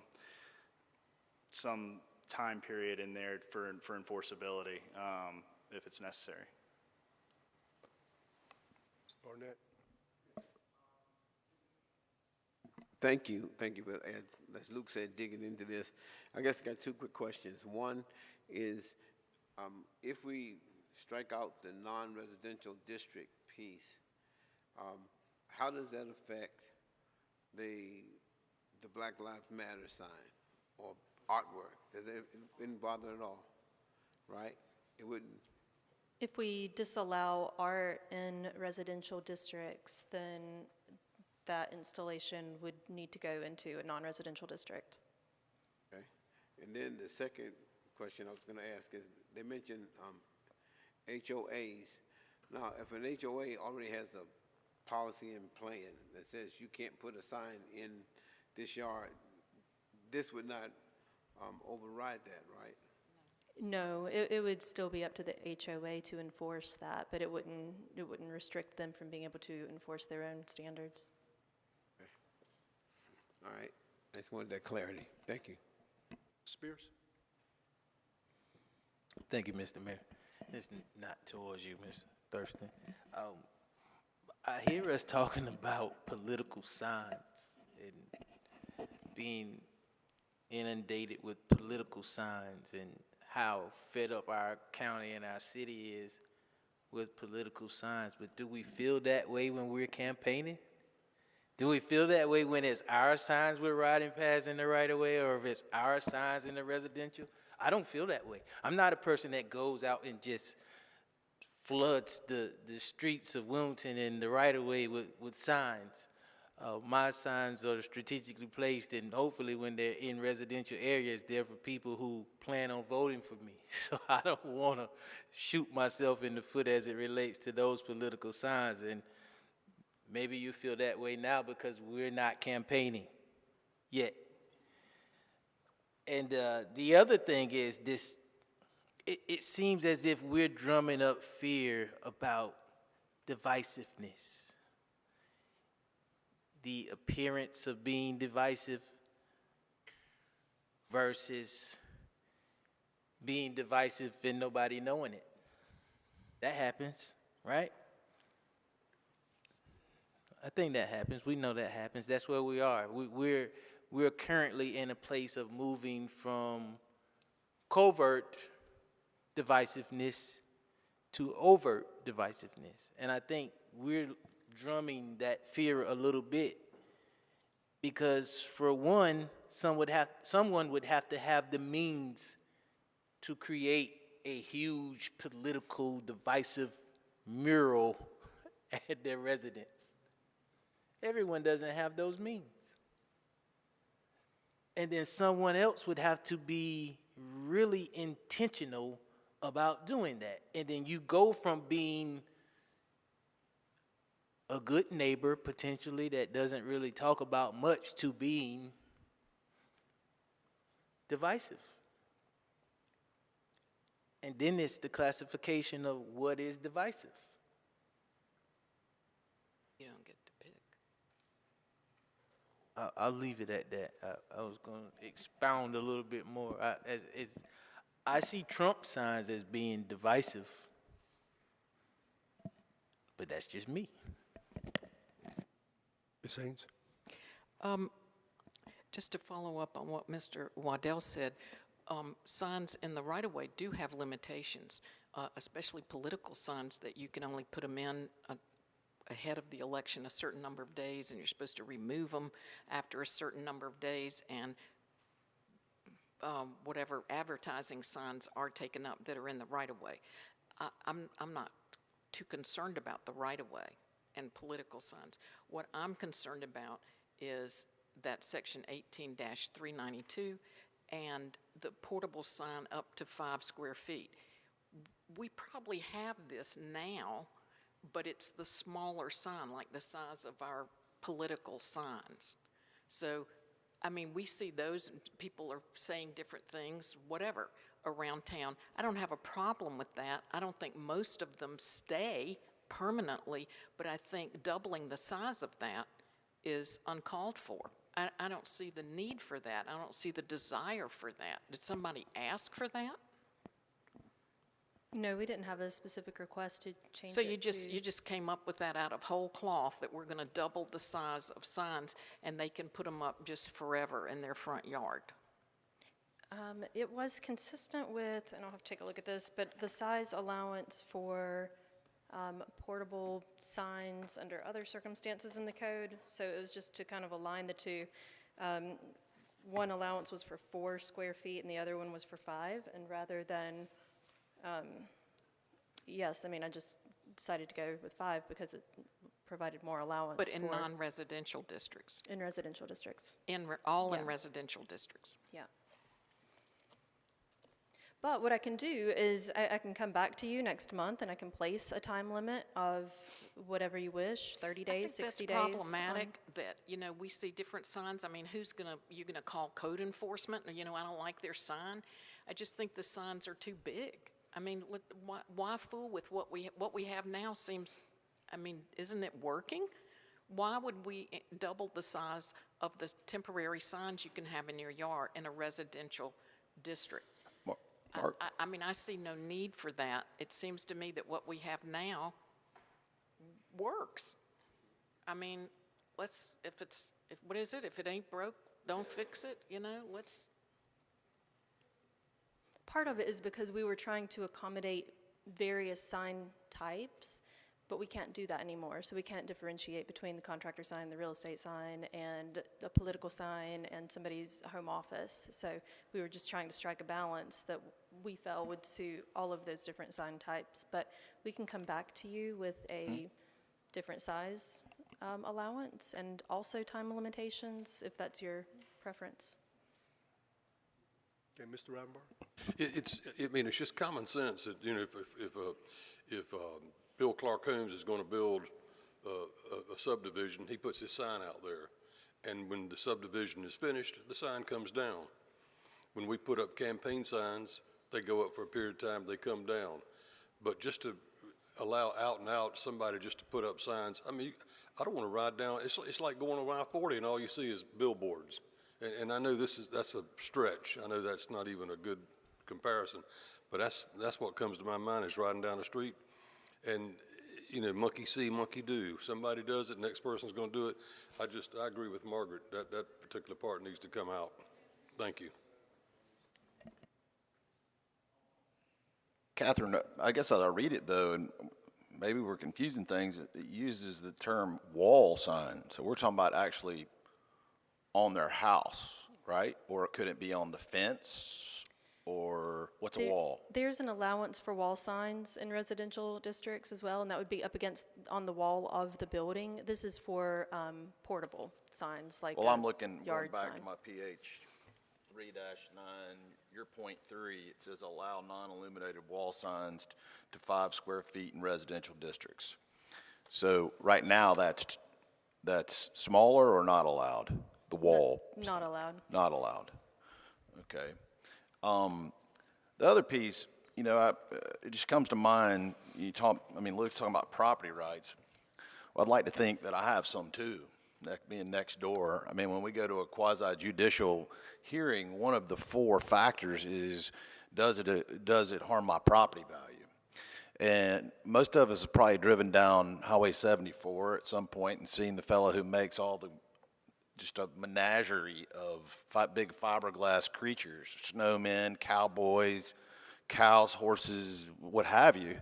I just can't imagine that somebody next door to me can put all that in their front yard and that isn't going to harm my property value. So I think I think we've gotten lost here. You know, murals and art, I'm for. Let's find a home for the mural over here, the Black Lives Matter mural, but it shouldn't be in somebody's front yard, a residential district. So I've beat this to death. Thanks. Mr. Rivenbark? Okay. Mr. Waddell, I know, I was just going to make a point. I know there was some discussion about wanting to maybe go back and then come forward.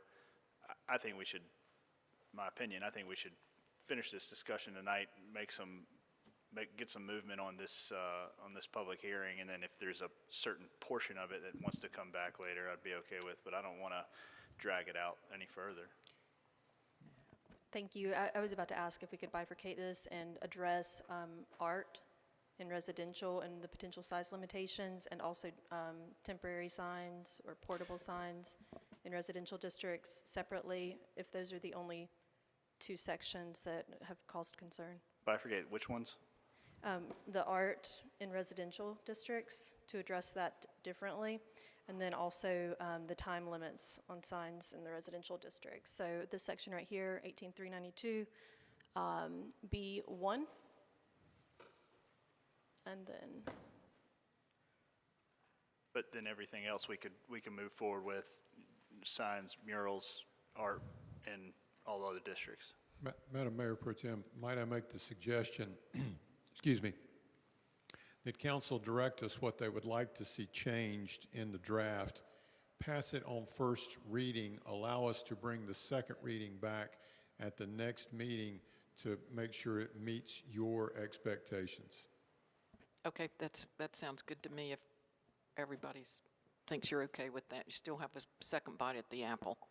Margaret, do we have to open, it's Well, public? wait, Yeah, we're not okay, done yet. yeah. I'm just accepting his suggestion, that's all.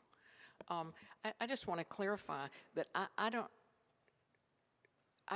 have a problem with the time limit of somebody having a sign in their front yard that says whatever, you know, what was it, love lives here or something. Okay, that's fine, but it shouldn't be bigger than what we allow right now. You want a little sign in your yard? Okay, great. If you don't have an HOA that tells you can't do it, okay by me. I mean, so I'm not saying to throw the baby out with the bathwater. I just don't think we need to change what we're doing now in that regard of making it, letting it, stating that it can be permanent and that it can be 5 square feet. That's all I'm saying. Everybody finished talking now? I just want to ask Catherine a question.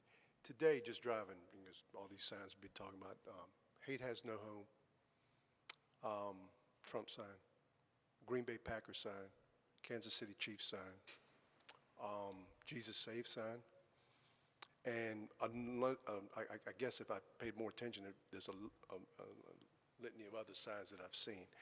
So if we eliminate this, you're going to send code enforcement out to start telling people to take down their signs?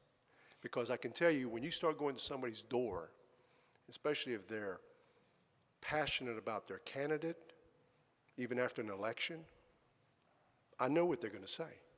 They're going to say, you're coming after me personally, and your city council's coming after me personally. And there are people that are passionate about this stuff. And look, we can sit there and debate, you know, what's caused it, but it's there, and it's going to continue to be there. And I think we need to really think this thing through, because I don't think we have enough code enforcement officers to get out there and go after every one of these little signs that we're talking about, because I see them everywhere. I see them in the historic district, I see them in South Oleander, I see them in Glenmead, I see them in Lincoln Forest, I see them everywhere. And people have some, whatever it is, Carolina, oh my gosh, or Duke, I see them everywhere. And I'm just wondering, you know, where's the threshold? When do we say, okay, we're going to come out here and just clean up all these signs?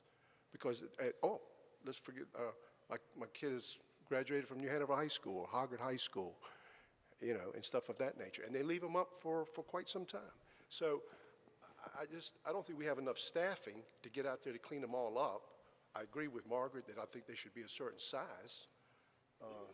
Yeah, or leave it like it is. I think we ought to leave it. But to sit there and say, and we're going to come out here and all these folks that have these passions about whatever it might be, I think we're, you know, free speech is free speech. It's not talking, sometimes it is uncomfortable, but sometimes it's just about the teams that they like, or the area that they live in, or something. And I just think I don't know, it's just, that has a concern of mine as to how much staffing do we have to go out here and do that kind of stuff. Because I know a lot of it is driven by neighbors, and somebody will say, well, you know, that guy's got that sign in his yard, I want it out. And so I don't know where you cross that threshold. Catherine, what we have now, I think everybody's comfortable with. The size now is what, 2.5 square feet? If you have a home occupation, you're allowed that. I mean, that's too big, too. I think you should increase the size of that, the home occupation, so they have a bigger sign. I'm just saying, I agree with Bill that why change it? We'll just let people have these smaller signs in their yard. You know. Is that a concern, Catherine? Well, I mean, you can currently have larger freestanding signs if they're permanently monument mounted in a residential district in certain circumstances, like if you For a home occupation. for any non-residential use in a residential district. A church could be an example. The differentiation, though, is between the non-permanent and the portable signs. And we do not proactively enforce anyone's sports teams or their political causes in their yards. We were trying to carve out a specific allowance for that, but we can certainly alter that square footage. That is just a very easy change to make. The other thing is we don't currently limit how many, of those types of signs someone can have in a yard. This would specify that they can have one. What is for the portable signs that is the main point of the conversation up here? What is the code now? We don't specifically allow portable signs in a residential district unless it's, for a property that is for sale or. So they're all out of compliance right now. Anybody who's got a little sign in their yard's out of compliance right now. Yes, under current code. We gotta fix that. But I guess we can take this piece out. Is that good? yeah, pull this piece out and go. Bill. Wait a minute, let's go one at a time here. Let's go, Mr. Reinbart? Yeah. Go ahead. So in campaign season, if I've got 4 signs in my yard for the 4 people that I'm supporting, I'm not in compliance? Been doing it forever. Right, and as I said, we don't really proactively enforce that, but yes, and part of that is, there's such a transient violation, and with a zoning violation, we have to send out notice. A person has 30 days to either comply or appeal, get in touch with us about how they're gonna come into compliance, and a lot of times, the temporary signs, like political signs, have already served their purpose. I know that some of them are out for more than 30 days, but if you allow for the amount of time it takes for someone to notice it, be offended, complain to us send our notice, bring it into compliance, then usually, the time is already Let me ask passed. the question this way.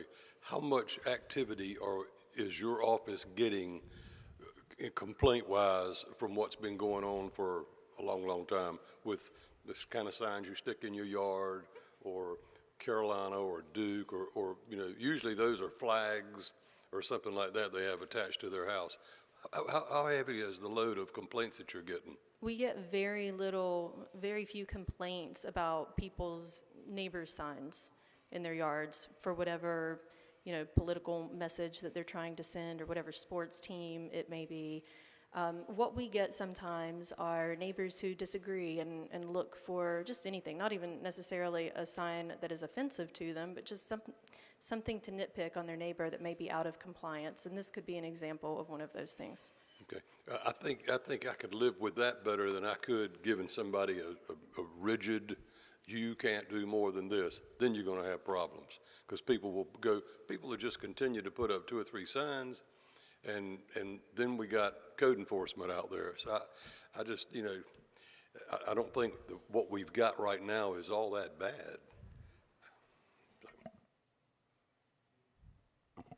I guess Tony's suggestion, Catherine, you kind of enumerated it a little bit, but all the conversation seems to center around residential. So I'd like to see us kind of pull that out, leave as is, and have a discussion not from the dais about that when we're on a Monday or in a work session or something where we can have more examples and a higher level conversation and not do this on the fly. A lot of the other stuff that is more stuff that's come up since our new code has come in, and you're working with business owners and people that are trying to make a living, and there's no reason to hold back on that. So I don't know,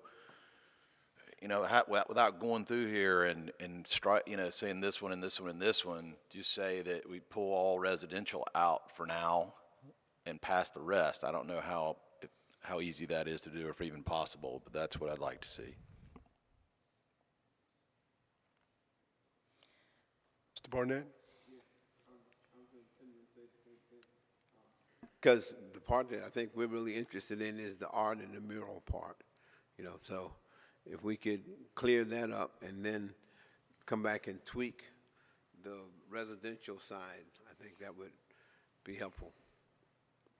Mr. Mayor, after the public hearing, and you consider this item, perhaps you could make a motion that would eliminate, and I don't know how this is going to fly, and I'm kind of working from the seat of my pants with Catherine and Meredith, but perhaps you could make a motion to strike all the changes that are applicable to the residential district, have the first reading on it, and then hold it for second reading. We could bring the revised ordinance back to you so you would have that at the second meeting to make sure that all of the changes got made appropriately. And then we could come back with a residential component at a work session when we have an opportunity to discuss it.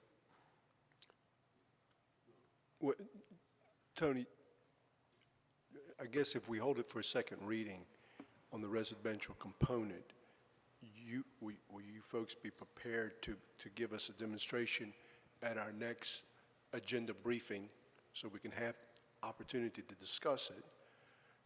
Let me be clear. I was trying to state that we would take out the residential component out of the draft ordinance that is before you tonight. Right. And pass that on first reading tonight, bring it back, and so to make sure that the wording is correct, and pass it on second reading at the second meeting in November.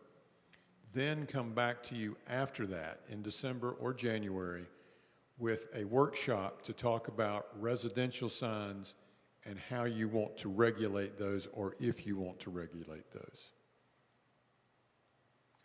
Okay. Have I made myself clear, or have I clouded everything, and is the city attorney okay with this? Meredith? I think the question is going to be, how do you take out anything that relates to residential? Because in the art and murals, there's reference to residential. In a lot of these different sections, there's reference to residential areas and what can and cannot happen. But we're separating the signage from the art. Okay. I just want to be clear about that. So just in the signage Yes. sections Just in the for Yes. residential? Just in the signage. That was my intention. Yes, sir. Mr. Spears?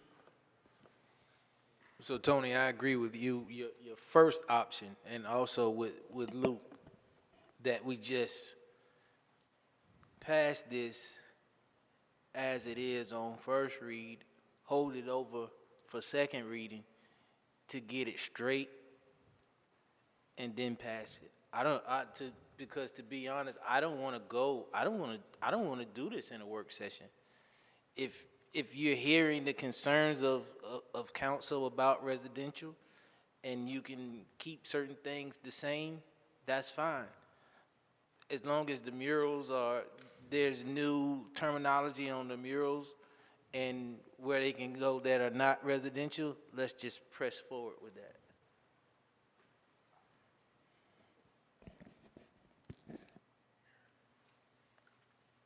Mr. Anderson? I'm just, if everyone else just is all they are about the signs, that's fine.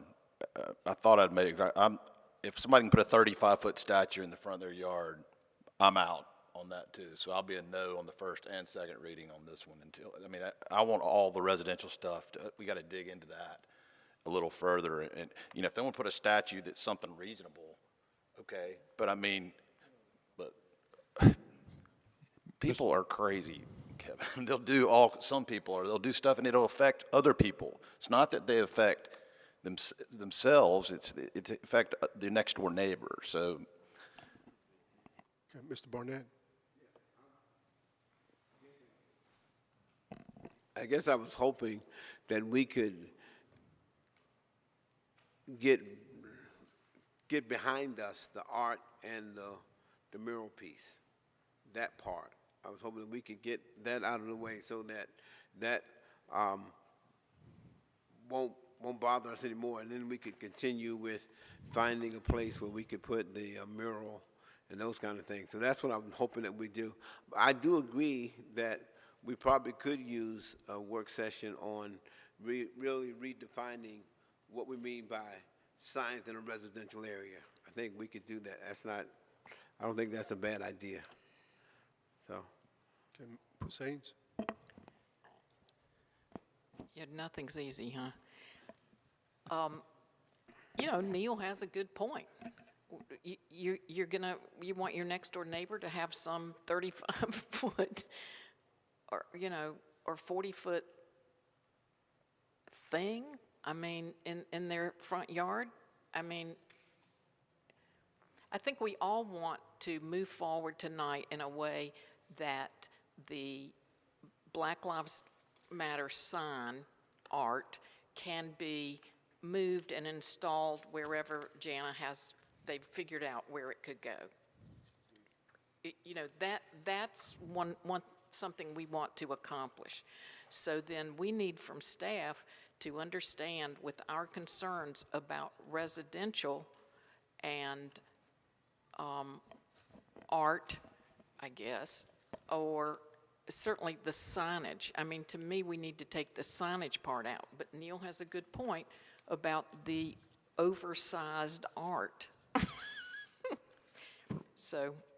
Mr. Mayor, if you will, allow me one more time to try to confuse this matter even more. Perhaps we just need to bring back a revised ordinance at the second meeting in November that allows for murals and art to go in all districts except residential districts, and have you vote on that, and then we can go to a workshop at a later time on signs. Mr. Chair, Okay, so Mr. Waddell? we can do that right now. Okay. We could approve this and say, except for residential district, all of the districts, we're good. And I think we have a consensus up here to do that. I was just trying to make sure that you had it in writing for your consideration so that your comfort level would be higher. But yes, you could do that now. And Madam City Attorney, if we were to make that motion, it would be a motion to approve in all districts except for residential. And you're talking about specifically for the art and murals section, or are you talking about the whole, everything? I believe everything, because art, mural, and signage are all a point of discussion. Okay. Yes, sir. We can rewrite that. Concern is residential. But we have a way forward that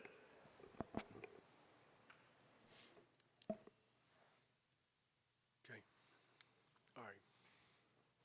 We've done enough talking. I'm going to have to open up the public. I'm sorry, Mr. Waddell, we would need to rewrite it before you voted on it at second reading, because we need you to see what it actually says and make sure that everybody's on the same page. But you could go ahead and give you a good and have idea. the public hearing and close it, and then vote on that motion contingent upon staff taking out the references to residential areas, and then vote on that, and then we would bring it back to you next time. Okay. And for a point of clarification from staff, as we go back and take a look at how to potentially rewrite this, you know, it'll be difficult to differentiate between potentially a fountain or some other element in someone's rear yard and art installations. So I'm wondering if City Council would like for us to treat the yards adjacent to a street, so the front yard and a corner side yard, differently from a rear yard. I just kind of quickly here drafted a potential subsection C under regulations applicable to art, something that would read that within the residential districts, art installations within any yard adjacent to a street shall not exceed 12 feet in height. And then that would allow for a fountain in the front yard if someone wants something of that sort. I'm with you on the side yard and front yard. That's fine, backyard. In other words, backyard's whatever you want to do. I had a Ferris wheel briefly in my back. Somebody had not too long ago, but that was for a movie. But the one, what's our fence? Isn't our fence regulation in a front yard? What is it, height? 3 or 4 feet, depending on whether it's residential or commercial, but it's 4 feet for residential. Okay, so it's just interesting that you can't do that, but you can have that we would propose no limit on the other stuff. It's just, it seems like there ought to be those ought to kind of go together a little bit. So we can tell somebody, you can't have a 10-foot fence, but you can have 20-foot statue. I mean, why do you think it's in the code that it's 3 or 4 feet?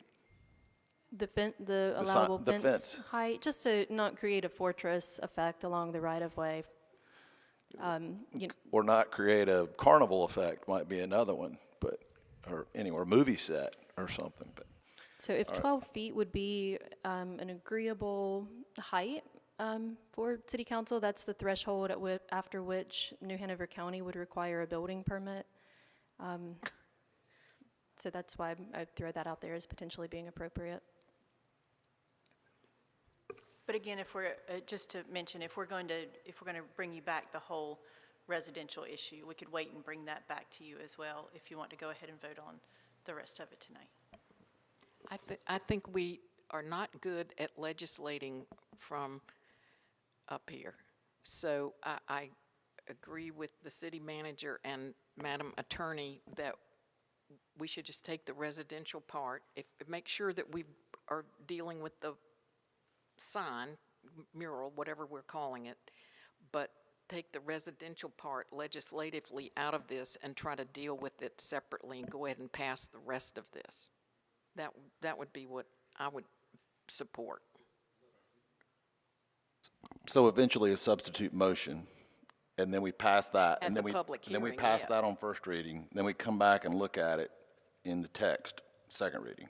Right, we haven't even had the public Right, hearing, right. but the substitute motion would be to remove the residential part. Yeah, yes.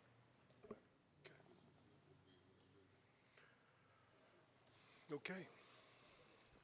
Okay. Thank you, Catherine. Thank you. This time I open up the public hearing. The public hearing will be set for 30 minutes, and anybody can come up and speak on this particular item. Please come forward and state their name and for the record.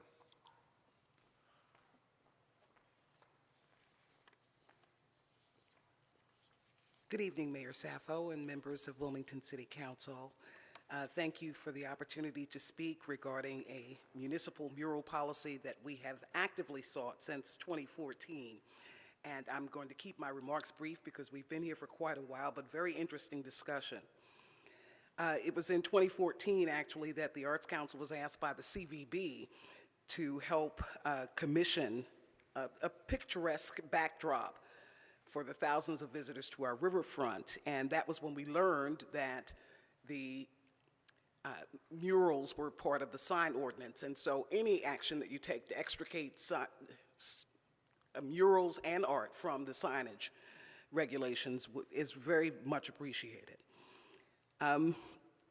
Since that time, we have shared with city planning staff as well as others numerous municipal mural policies. This is not rocket science. It's being done all over the country. We gave them Boise, Idaho, the city of Albuquerque, even Jacksonville, North Carolina. So it's something whose time has come. And so I would thank you for your consideration of art and murals as part of the ordinances that we are considering, that you would take those into consideration. And I think it's also case in point that they should never have been held hostage in the Land Development Code. So thank you so much for your time and the very intelligent conversation surrounding this issue. Thank you. Thank you, Ron. Anybody else? Okay. Madam Clerk, have you received any additional commentary through your office? Yes, sir, Mr. Mayor, members of council. I received one written comment from Liz Carbon of 104 South 4th Street. As a member of the Board of Directors of the Arts Council of Wilmington and the Community Relations Advisory Committee, I am grateful to city staff for their work on this proposal and urge council to vote in favor of the amendments. Thanks to our local arts community, Wilmington is already a cultural destination generating tens of millions of dollars in our local economy each year and drawing visitors from all over the country. The amendments to signage standards will put Wilmington on par with cities like Charleston and Greenville, who have comparably sized arts community and thriving public arts program. These amendments will allow for local artists and art organizations to expand on existing successful public art programs that beautify our city and create new opportunities for public discourse and community engagement. Thank you for your consideration. Thank you. Okay. Any additional questions from council? Okay. All right. I'm going to close the public hearing and ask for the wishes of council. We have a motion to approve by Councilmember Barnett, second by Councilmember Spears. Councilmember Barnett, will you please read the consensus statement for the record, please? And of course, Wouldn't it be a substitute motion? I mean, instead of taking this, right, don't I need to? You can just make it as a motion. Mr. Barnett, the motion that you're about to Okay. tell us is the motion that's going to be on the floor. All right, so, Mr. Mayor, I'm sorry. Is the motion that Councilman Barnett is making accepting the ordinance as in the packet, or is there, so he needs to state whatever the amendment is? He will state it for the Thank you. record. Thank you. okay. All right, I move that we accept the part of the code that deals with the art and come back and deal with the residential piece at a later day. And you can help me say that. So Thank just you. to clarify, you're okay with all of the provisions that don't address, that aren't specific to residential areas? Yes. Does that include the sign regulations? Does it include any of the All right. sign regulations that are also not in residential areas? Are you okay with the sign, the parts of the sign regulations that don't address residential districts? Yes. Okay. We're fine with that. Yes. For commercial? He's talking about you're not talking about residential, you're talking about keeping it out of residential. Keeping it out of residential. Yes, keeping out the residential, so anything applying to commercial signs is okay, and anything having to do with the art murals is okay? Yeah. Yes. Thank you. Art and murals as well, correct? Art and murals as well, correct. Oh, taking the residential out of the art and murals as well, yes, Yes. understood. Okay, Yeah. very good.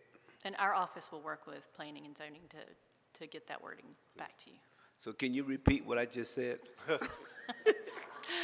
So that sounds good for the record. Your motion is to accept the ordinance with, in regards to signs with the exception of anything having to do with residential, and in regards to the art and murals with the exception of anything applying to residential. That's exactly what I said. And you said it eloquently. Thank you. Okay, all right. All ready to vote? Wait a All- minute, Go wait. ahead. Ms. Spears? So, It's Councilman Spears has to accept it, and he Oh, needs yes, to sir, read the Mrs. Spears, I'm consistency sorry. statement. Mrs. Spears? now he said that eloquently. I just want to make sure that what we agreed upon is being said. Yes, sir. So everything is good except for signage in residential areas. We're going to revisit that. There are some, my Signage understand- and art? Signage and art in residential areas. All right. I accept it. Okay. All right, Mr. Barnett, will you please read the consistency statement for the record, please, sir? I'll be honored to. I move to approve the amendments to the Land Development Code and find it to be consistent with the relevant policies in the comprehensive plan based on the application materials and information provided at the public hearing and in the staff report. And the final approval of the rezoning request is reasonable and in the public interest for the following reasons. The proposed changes will correct minor errors, provide clarification, and correct issues discovered during implementation of the new Land Development Code. Okay. All in favor of that motion, please indicate by saying aye. Aye. That item passes unanimously. We're going to hold second reading? Okay, and we will hold this for second reading at our next city council meeting? Yes, sir. Okay, very good. Thank you, sir. All right. Well, this concludes the regular agenda of the city council. Are there any items to be brought forward by our city attorney? No, sir. No, sir. Madam Clerk? Mr. Waddell? Mr. Barnett? Continue. I want to remind our citizens to vote. Please look at your candidates, study, do the homework assignment, but please go and vote. I've been at some of the polling places, and if you want a place where you can go in pretty quickly, The one that is working the fastest to me is the polling site on Cape Fear Community College, the one on 2nd and Red Cross. They don't have a long line. The senior centers have had a long line, as well as the library. But I would encourage you, please vote. Do not sleep on this election. We encourage everyone to do their duty to vote. Thank you. Thank you. Mayor Protem? Well, I've written down to say the similar thing, that I hope everyone will participate in democracy, and it's really more important than it's probably been in many generations. So I did vote at Cape Fear Community College, and you walk right in and vote and walk right out. So there's no line there. It's been easy parking on the street. So I just encourage everybody to please go to the polls and vote. Mr. Rivenbark? Mr. Anderson? Well, I'm more in tune with what's going on at New Hanover High School, but I know there is a ton of good playoff sports, fall sports going on. Get out and support them. I know, unfortunately, the girls' tennis team at Hanover lost yesterday, and they thought they were going further, but, you know, you don't win them all. I know there's several high school football games Saturday night. I know Hanover's one of them. I believe Laney and Hoggard are in it, but I could be wrong. But get out and support our young people and cheer them on. Okay, thank you. Mr. Spears? Yes, sir. I do want to reiterate the sentiments of Councilman Barnett and Councilwoman Haynes, as it is important for all of us to vote, but not just to vote, to make educated votes. Do your due diligence of flipping the ballot over, filling in the circles at your best. And I want to talk about being informed or history and divisiveness or whatever. Last night I went to see the movie Till. And you talk about something deeply moving. I went through a range of emotions as I sat in the movie theater by myself. I almost didn't get in. and I sat there. And I think a lot of us know what happened with Emmett Till. But to see it depicted in the manner that I saw it last night, and I went through these range of emotions. I was angry. I got scared. I got scared at the fact of watching these men go into a family's home and take a 14-year-old child out and kill him because he whistled at a white woman in 1955. 1955, 67 years ago. That's not that long ago. So I don't think we can run from history. I don't think we can hide from history. I don't think we can roll our eyes or sigh at history. History is what it is. And the only way, Brad said it, Andrea said it, the only way to get on the other side of it is to acknowledge it. Can't be tired of it. You can't just, it doesn't go anywhere.